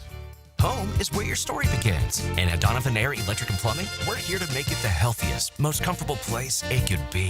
Whether it's fresh, clean air, dependable plumbing, or reliable power, we take care of it all. From routine maintenance to state-of-the-art solutions, Donovan keeps your home running smoothly. Because at Donovan, we believe your home isn't just where you live, it's where your health meets comfort. Call Donovan Air Electric and Plumbing at 904-270-COOL or visit us online. Let's make your home healthier, safer, and better together. Your yard starting to look a little like a jungle? Well, it might be time for a little TLC. Or how about RTC, Russell Tree Care? At Russell Tree Care, they give your trees the perfect haircut. Whether it's trimming or removing, they'll make sure your yard looks its best, all while keeping safety as a top priority. Call Russell Tree Care today and let them take care of your trees. Russell Tree Care, 844-4Mr. Wood. That's 844-467-9663. Or visit RussellTreeCareLLC.com today. Your trees will thank you. Yo, this is Tony from Tony D's. Are you looking for a great slice of pizza? Well, we have about 12 varieties. Most places won't have slices of pizza after lunch. At Tony D's, you can get a slice all day. It's always fresh at Tony D's Pizza. Bay Meadows and 295. fence problems? The old one falling apart and leaning over? Well, if it's time for a new one, call Duval Fence today at 260-4747 for a quality job. Restore the look and privacy you expect. Trust the experts. DuvalFence.com. It's a magical phone line. Check this out. It brings you things you can't get anywhere else, like insider insight from sports experts. Listen for the Checkmate Coatings phone line. Check. Every day on 1010XL. Maxed out on credit cards? Struggling with high interest debt? You could pay it all off in days with Loan Pronto's Rapid Equity Loan. Hey, it's Prosser here. Get cash out now without touching your low-rate first mortgage. No appraisals, no waiting, no BS. The Rapid Equity Loan Program at Loan Pronto is amazing. One Loan Pronto client just got $300,000 approved in under 24 hours. They paid off debt, renovated their kitchen, and cut their monthly expenses by $1,800. That's a huge turnaround. Instant approvals, low rates, no hard credit pull up front. That's Loan Pronto. Listen, your home equity is yours. Use it. Get cash to consolidate your debt down to one easy, low monthly payment. Call Loan Pronto now for a free instant appraisal for your home and see how much cash you can get today. Loan Pronto is an A+ rated by the Better Business Bureau and have nearly 2,500 5-star Google reviews. Call now and start the conversation. Go to loanpronto.com or call 999-1508. That's loanpronto.com. Life doesn't wait, and neither should you. Aleve can help you deal with pain less throughout your day. Whether it's a long day on your feet, a demanding workout, or everyday aches and pains, you need relief that can keep up when pain persists. Aleve is here for you with longer-lasting body pain relief compared to leading OTC branded pain relievers. With just one pill, Aleve lasts up to 12 hours. Don't let those aches hold you back from doing what's important to you. Use as directed. Hey, Jacksonville, need a fence and ready to save? At Superior Fence and Rail, you'll lock in 5% off your fence project when you sign by the end of July. A limited time offer for savings and peace of mind this summer. Now accepting appointments for a free estimate. So act fast and get 5% off your entire fence project when you finalize by July 31st. Cannot be combined with other offers. New contracts only. SuperiorFenceandRail.com. Chelsea here. Summer is sizzling and so are the savings at Renewal by Anderson. For a limited time, buy 4 windows in our patio doors and receive the 5th free. Plus enjoy 0 down, 0 payments, and 0 interest for 18 months. As temperatures rise, so do energy bills. Upgrade to Renewal by Anderson's exclusive Fibrix windows. 2 times stronger than vinyl, remarkably energy efficient, and custom crafted to perfectly fit. Visit bestwindowsflorida.com to schedule your free consultation today. Restrictions apply. License number CGC 1527613. I'm with Greg from Cycles of Jacksonville. In summertime, it really can stretch out most of the year because we love the warm temperatures here in the Sunshine State. Greg, give them an idea of what Honda has to offer. They are all over the board. They've got Honda scooters, Honda motorcycles, we've got Honda boats, we've got Honda side-by-sides. Whatever you like, we've got it. That means adventure is waiting. That's right, and we're ready for you. In the showroom, you can find all that Honda has to offer on Atlantic near Regency or check out Cycles of Jacksonville's Facebook page. 1010XL is presented by Farah & Farah, exclusive injury law firm of the Jacksonville Jaguars. Protecting you and your family. Call 396-5555. Jacksonville.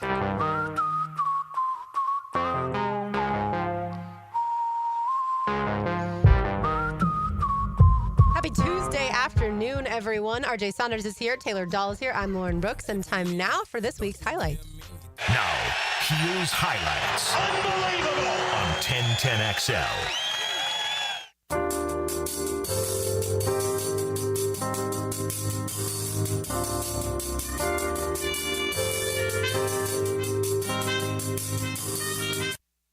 We always love beating teams from Nashville. 0-2. Fly ball in the air. Pretty deep right field. Dolbeck on the run. Back near the wall. Looking up. It's out of here. Graham Pauly knocks it off the windows of the right field hall. It's a 3-run home run. And Jacksonville immediately grabs the lead in the first inning for the 3rd day in a row. The Orlando Magic get their floor general point guard in Tyus Jones. Jones leading the Suns scoring attack with 13. It's a wide open look. Squares, fires, splashdown. A standing ovation for Meredith Gaudreau as she announces Jackson Smith to the Columbus Blue Jackets.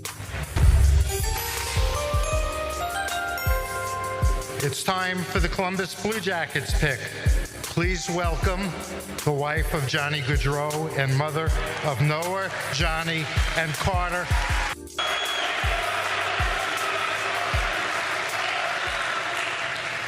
Thank you.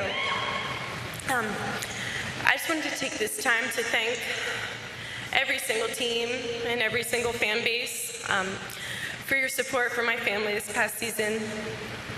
It's truly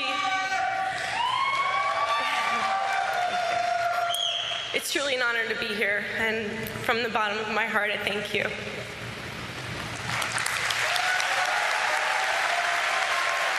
Reminiscing on the days I ain't know what was ahead. You're not supposed to make me cry during the highlights, Taylor.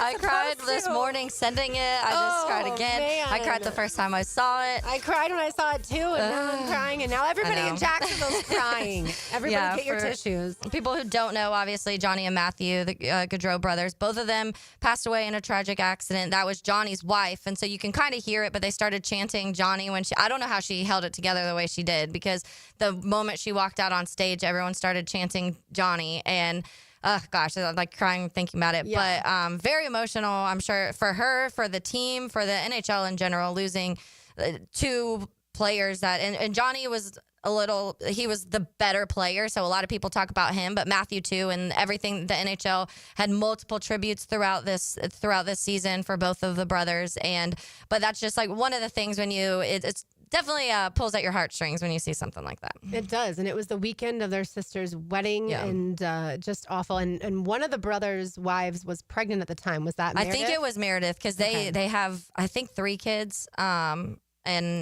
I'm pretty sure it was her. I'm not sure the other one was married.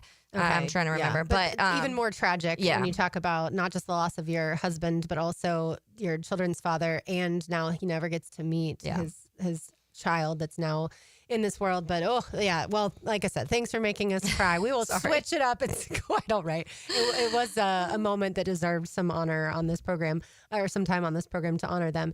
Let's switch it up to baseball. You just heard Scott Kornberg on the call, our friend over with the Jumbo Shrimp.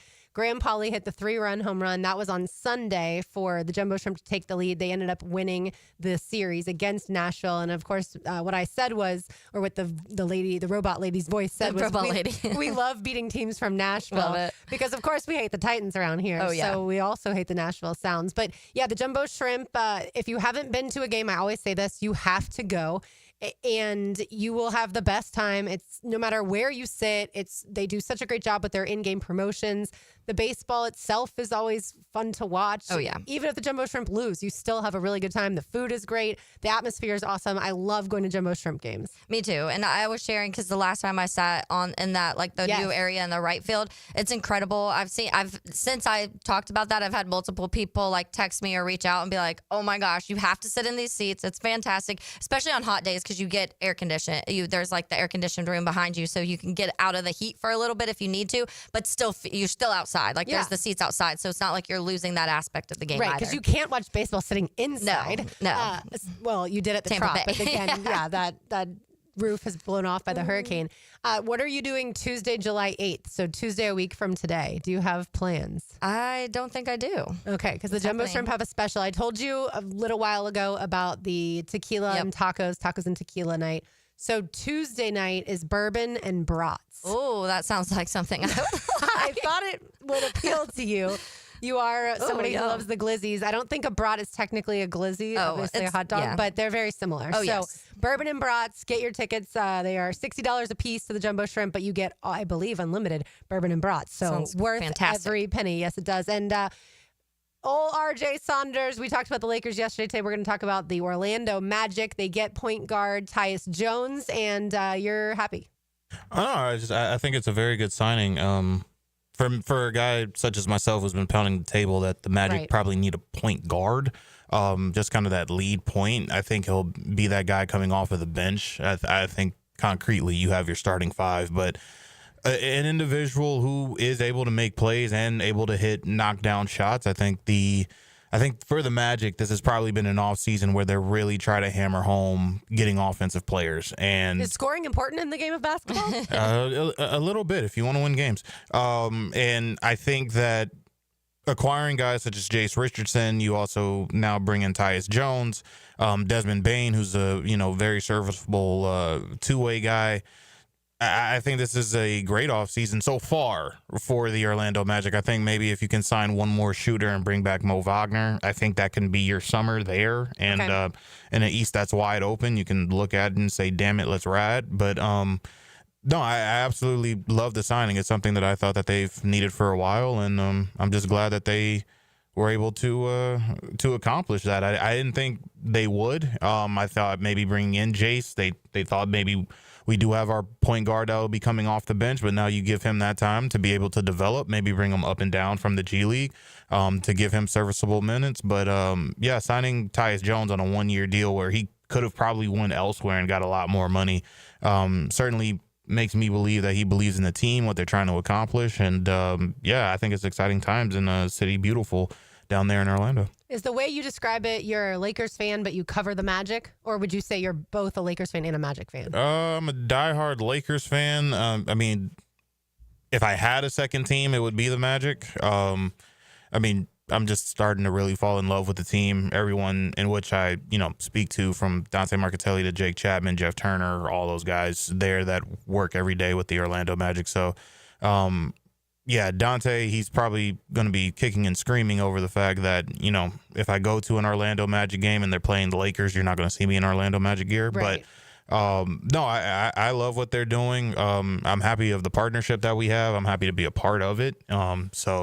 Orlando, I'm certainly starting to become a fan of more and more the longer I've been here in Jacksonville and in Florida. Yeah, that happens. People move here and they weren't necessarily Jaguars fans. And then the next thing you know, a couple years later, they say, oh, man, this team gives me... breaks my heart. Yeah, gives me all the pain in the world. All right, time now for Taylor Dahl's Tangent. Now, Taylor's Tangent, served up by Chick-fil-A on 1010XL. So my tangent today is going to be a shout out to the Florida Panthers and probably the NHL in general, and how the players in NHL are compared to other leagues. The 3 free agents that the Panthers had, and I had talked about this a few weeks ago when the Stanley Cup finals were happening, but they had 3 players hitting free agency, and I was talking about how important, how were they going to shake that out, and a lot of these players were going to be asking for a decent amount of money. The NHL contracts aren't quite like the NBA and the NFL contracts, but for them it's still different. Yes, it's different, and your highest player is getting 13-14 million, and so it's definitely a drastic difference, but that's high for them. And so some of these players were going to get in the range from that 12-13. Some of them were looking at like an 8-9, and some were looking at a 6-7. But they were able to lock in all 3 of their free agents, Brad Marchand, Sam Bennett, and Aaron Ekblad. And so congrats to the Panthers for figuring that out. Also, shout out to those 3 guys because they all took less money to stay in Florida. Why wouldn't you want to? You just won back-to-back Stanley Cups. There's no state tax here. Yeah, and you have Stanley Cup. I immediately tweeted, it was like, they're going to three-peat. Like, they did everything they needed to, and some people are like, oh, you don't stay stagnant, and, you have to keep improving. They still have room to improve. Let's just mention that. They were just also able to lock in all 3 of the players that were very influential and a big part of making this Cup run. And so I do think that congrats to them for being able to do it. I know some people are criticizing because Brad Marchand is 37 years old and he signed an 8-year contract. So that's not very realistic. It seems like they're going to be probably paying him when he's not playing hockey anymore. But who cares? If they win another cup next year, nobody's going to be saying, honestly, maybe if they don't, even if they make a run next year, people are still going to be saying it's worth it to keep your 3 players that were so impactful for what you were able to do this year in that repeat and play and beating the Oilers, who were the best team all season long in hockey, and you were able to do that. And so they had some comparisons, which was interesting because they were talking about, and pretty much that the writer of The Athletic, when he was breaking this down, Mark Lazarus, he covers the NHL, he mentioned, like, he pretty much said, who cares? Like, who cares if because it was 2 8-year contracts. I think Bennett and Marchand both got 8 years, and then Ekblad had a 6-year. And so all of them were like, those are kind of long contracts for guys. You're going to be paying these guys for a while and blah, blah, blah. And he literally said, but who cares? And he goes into other examples of, like, when the Blackhawks had their run, they had those 3 cups in 6 years. every single year they lost players. And so that's why he pretty much points out that's why they weren't able to keep doing it. That's why after that 2015 Cup, things kind of plummeted because they were in cap hell forever. I thought it's because you didn't get the Blackhawks. Yeah, that's probably my fault. He didn't put that in the article, but because he's not aware. Yes.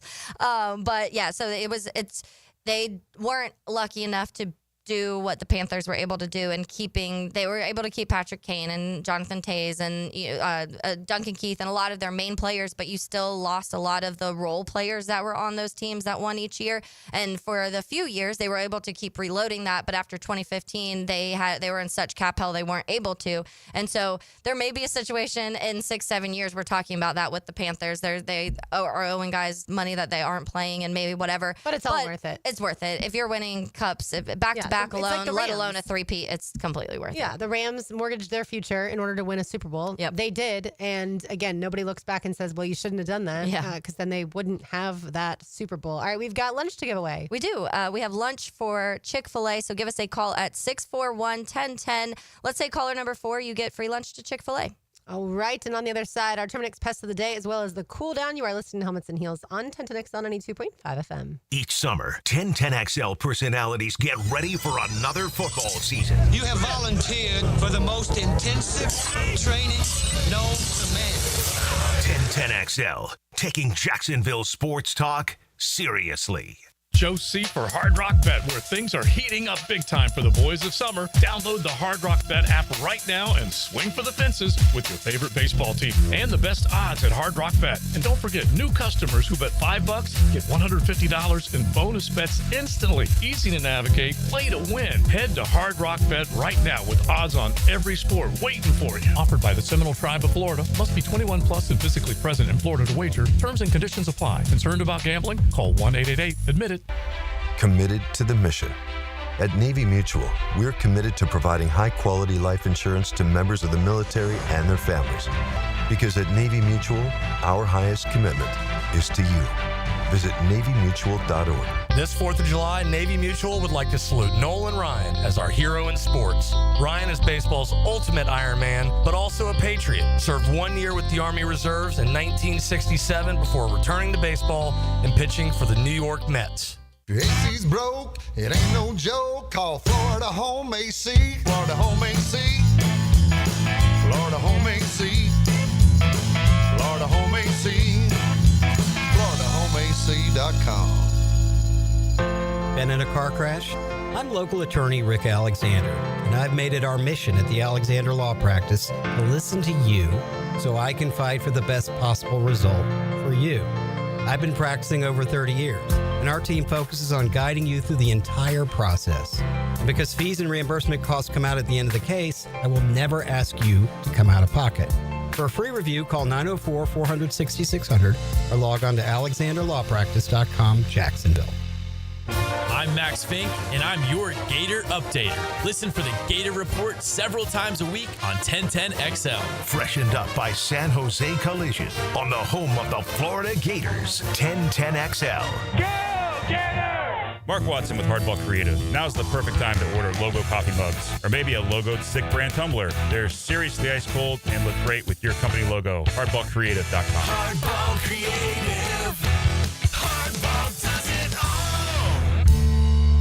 Hey, Hicken here. Tired of glasses or contacts? Discover customized vision solutions at Bowden Eye & Associates. Dr. Bowden's team offers cutting-edge options like Evo implantable Collamer lenses or refractive lens exchange and classic LASIK, designed to fit your life. Picture perfect vision for reading, driving, or just enjoying the day. It's easier than you think.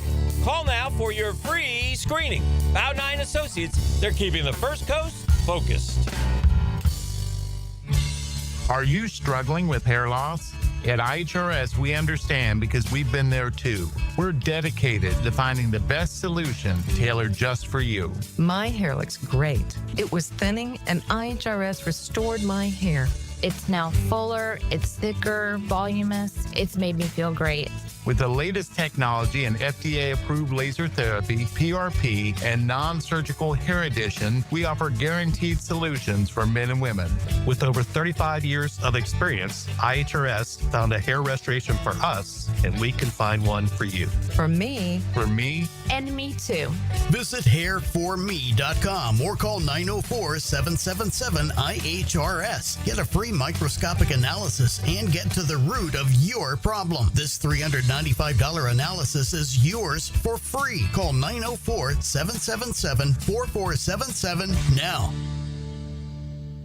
Hacker here, and I want to tell you one of my favorite things about Awaken 180 weight loss, and that's the personalized coaching that you get with Awaken 180. Now, a lot of weight loss programs, they'll give you some plan off their website, and they'll say, all right, have fun, see you later. Not Awaken 180 weight loss. Prime example of that, my coach Kate. I've had phone calls with my coach Kate over a year now, every single week. She's been advising me, she's been guiding me, she's been motivating me, and as a result of that, I'm down well over 100 pounds. I'm on the maintenance program now. The coaching you get with Awaken 180 helps you reach your goal. It is absolutely sensational, and it separates Awaken 180 weight loss. Do what I did. If it's time for you to lose weight like it was for me, go to awaken180weightloss.com. That's awaken180weightloss.com or call 844-346-1800. Take it from me. If I can do it, you can do it. Get involved with Awaken 180 weight loss. Are you ready to play this summer?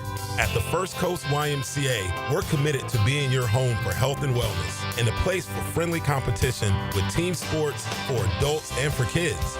Basketball, volleyball, pickleball, flag football, soccer. The Y has something for everyone at any age.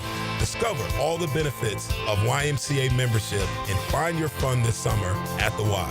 Registration for team sports and summer camps is open now. Visit fcymca.org. 1010XL is presented by Farah and Farah, exclusive injury law firm of the Jacksonville Jaguars. Protecting you and your family. Call 396-5555. Jacksonville. Now the cool down with Donovan Air, Electric and Plumbing, keeping Jack's cool since '87. Something we did not get to, Lauren, is the wildness that's happening in Miami. Oh, yes. The Miami Dolphins. We talked about, the fact that they gave up Jonnu Smith yesterday to the Steelers in that trade that sent Jalen Ramsey from the Dolphins to the Steelers and then Minkah Fitzpatrick to the to the Dolphins. But now today they went after a very interesting tight end, Taylor. Yeah, so they apparently they went and signed, which I guess he's retired technically. Darren Waller is who they went and got. Darren Waller hasn't played in 2 seasons. He's technically retired. He started a rap career.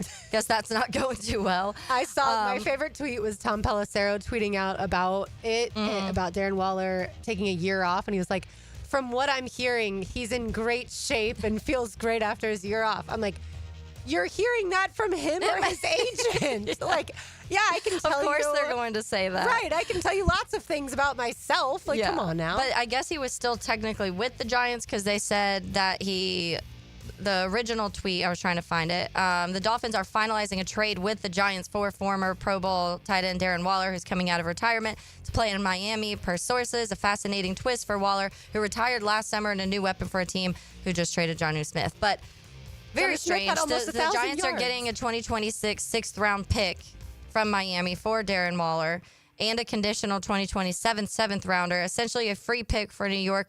A free pick for New York for a player who was retired and a low-risk filler for Miami on a flyer for Miami on a player who at his peak was one of the NFL's best. Yeah, the Dolphins couldn't just outright sign him, like you said, because he was still a member of the Giants organization, being on the retired list. And so, they traded for him, and now they've got a new weapon, maybe, sort of, I suppose. He's 33 years old and hasn't played football in a while. It's funny because I just saw an interview with him, over the weekend where somebody was asking about his rap career and his songs and stuff like that, and he was like, it's going great, and he was talking about the football career a little bit and why he decided to leave. And in the video he was pretty much like, I just wasn't loving it anymore, I wasn't having fun playing football anymore. And he also has a very he had some addiction issues, so his career he's battled through a lot. There's been a lot of adversity and things that he's worked through. He got a divorce too, right? Yeah, he got divorced. So there's been a lot of things that have happened to Darren Waller the last 5-6 years. But in the video, he was just like, I wasn't really loving it anymore. I wasn't having fun playing the game. I decided to take a year off to see, what happened. So I guess he figured out that he maybe missed it a little bit. Yeah, well, he now heads down to South Beach. I was going to say he will have a much different landscape to play going from New York there to Miami. All right, time now for today's Terminix Pest of the Day, is always brought to you by our friends at Terminix. You can find them online at Terminix.com. That's TERMINIX.com. They take care of Everbank Stadium, ViStar Ballpark, ViStar Veterans Memorial Arena, all of your favorite event venues around town. They have no pest issues because of Terminix, just like we have no pest issues because of Terminix. They also spray to kill mosquitoes in our front yard and our backyard, which we love, and of course our dog loves as well. RJ, this one goes out to your association. The Bucks, right after Damian Lillard tore his Achilles, abruptly released him yesterday during his recovery. And I feel like that's rude to do to a 9-time All-Star. I understand they wanted to make room for the former Pacers center, Miles Turner. They signed him to a 4-year deal worth $107 million. But I feel like that's rude to poor Dame. Well, Giannis is not happy. Just not happy with the way that it was handled. Right. Which I think they did that today, not yesterday. They all run together at this point. Right. But so, it's going to be interesting to see, because I know that the Bucks they're kind of in panic mode right now. Giannis really hasn't said anything about whether or not he wants to stay or whether or not he wants to go. You also have just the aspect of we're trying to build a team around him. So you kind of use Dame as this quote-unquote casualty just due to the fact that, well, he's not going to be playing for a year. And also, I don't think Dame liked Milwaukee that much, not only just from the fact of not being near his family or anything like that, but I also just feel from the other standpoint of, Milwaukee just isn't a place that he sees himself. I understand Miami was his preferred destination when he asked for a trade out of Portland. But I mean, even who knows, he may go back to Portland after all this. It would be a weird way to be a mentor, going back to the place you asked to be traded from. But I can understand where the Bucks are trying to come from. But if you're saying, listen, hey, we'll pay you $25 million for the duration of your contract each year for you to not come to work. Right. I would have been like crying and then laughing as I got to the car. So. Well, speaking of that, SGA, Shai Gilgeous-Alexander, got a contract that is worth $285 million. Just won, of course, the NBA championship. And now yearly, $71.25 million. Of course, that's the highest annual salary in league history. Pretty nice. And if that seems, you were talking earlier about how NHL deals are a bit lower. $70 million compared to $13 million. Right. You can be the best player in hockey and have won back-to-back Stanley Cups and still, only make Not that even much. close to that. $71 million.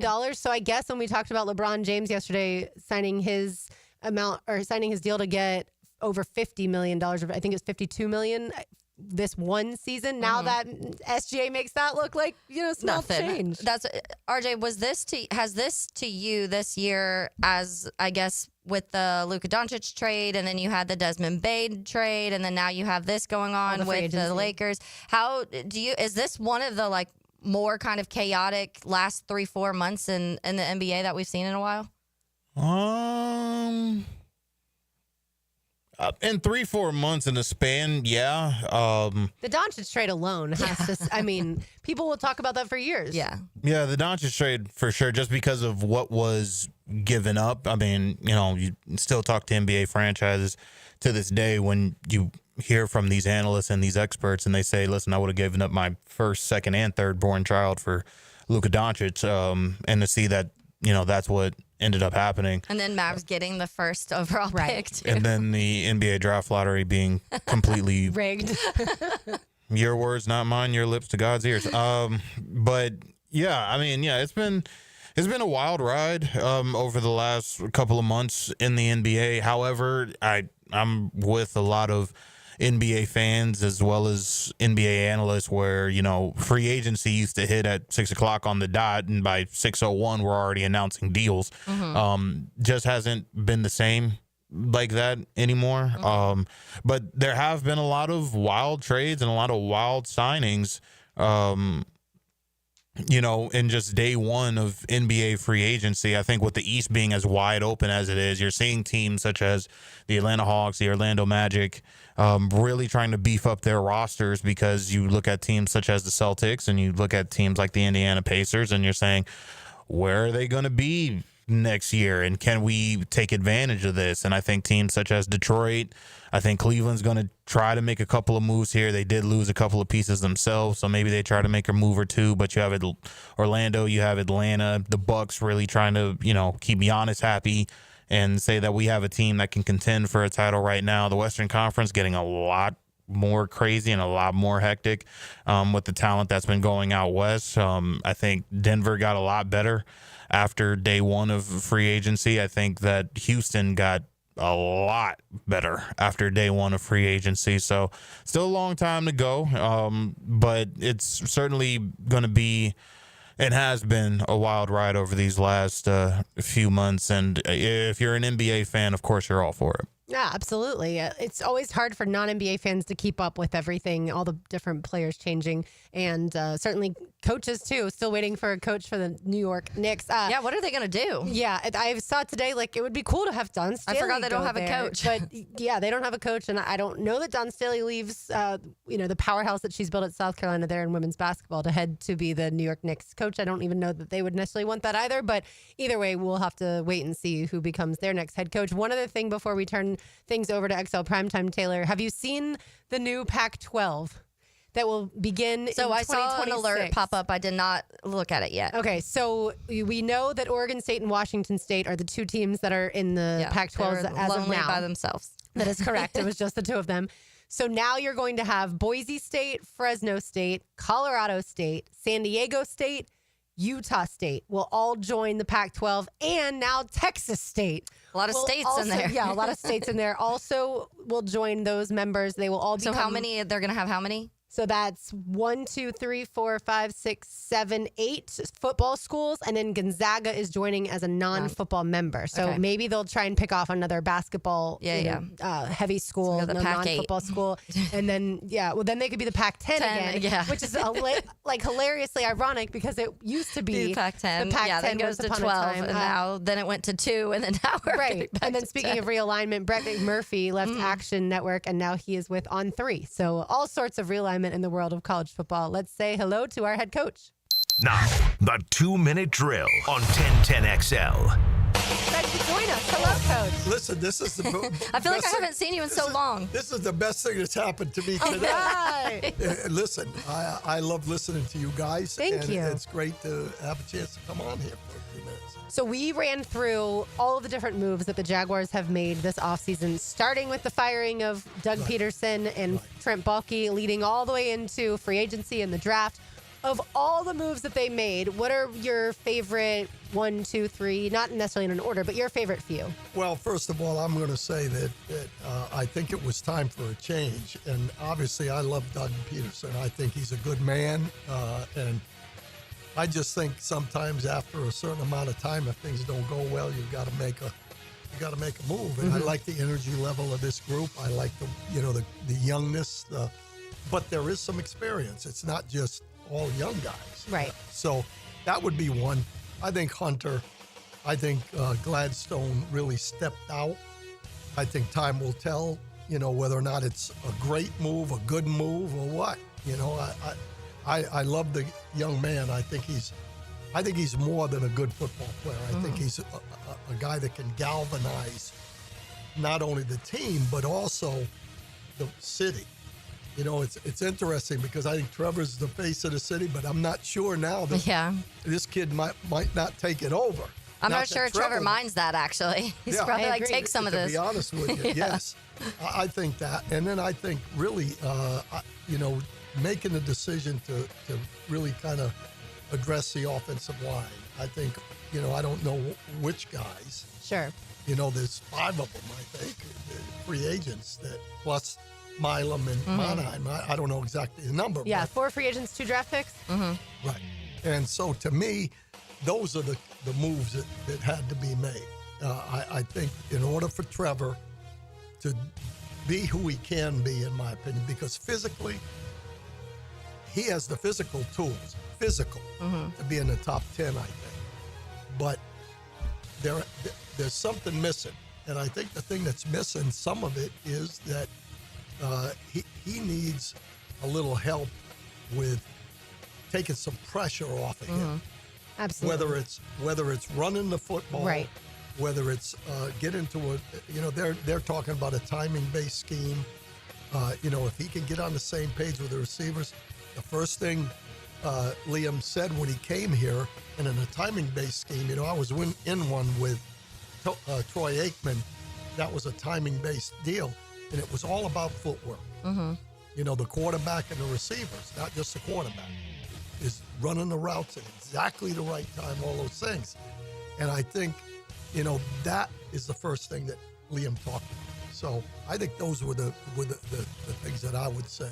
And Jordan Lewis. Yeah. I know you I followed love his Jordan career, Lewis. of course. Now, Yeah, I for the only want to Cowboys. say that because I think we don't know where he's going to play. We don't know if he's going to be outside, nickel, whatever, but he's a great football player. I'll be shocked if he's not the nickel corner. Yeah, and I'll be I think that's where he's going to be. But, the one thing about him, Mike Zimmer, who coached him, who I brought into the league, I trust his deal. And the first thing he said to me, he said, look, the guy thinks he can play anywhere. And Versatility's great. Yeah. But the one thing he can do is he can ignite the defensive scheme, the way he plays, with his tenacity and his toughness and his competitiveness. But he's one of those guys, a little bit like Hunter, from the standpoint that he has a personality that galvanizes people. You could see that he's very vocal on social media. Like he'll kind of go back and forth with people. If anybody criticizes something he plays, if you go through, there's clips, you Google him and videos pop up of him defending himself in certain situations. What do you guys have coming up, Coach? Oh, listen, this is going to be a great day. We've got Gerald Ingram coming in, former coach of the Jaguars and the Giants, and I love him. He's the only guy I know that likes to talk more than I do. So it should be a good conversation between the two of us and the crew. You guys could just do the show today. Awesome. Yeah, but we're going to, obviously we're going to talk Jags and I don't know what else Joe's got concocted, but it'll be something good. I think he likes to talk too, so I think he'll be okay. We got a pretty good crew, and Leon just kind of sits back and then he takes his shots. Absolutely. All right. Well, thanks, Coach. We'll be listening. Thanks a We lot, so guys. appreciate it. By the way, before we get out of here, Taylor, one quick shout out to Ribault and Florida graduate Paris Richardson. She won Miss Florida. Oh, I love that. And she will represent the Sunshine State at the Miss America pageant. Let's go. So Congratulations. go Paris, that's right. Congratulations. And go represent both Ribault, the city of Jacksonville, and certainly the University of Florida as well. That'll do it for us today. For Taylor Dahl, for RJ Saunders, I'm Lauren Brooks. These heels are made for talking. We will talk to you tomorrow, but don't go anywhere. XL Primetime with special guests is coming up next.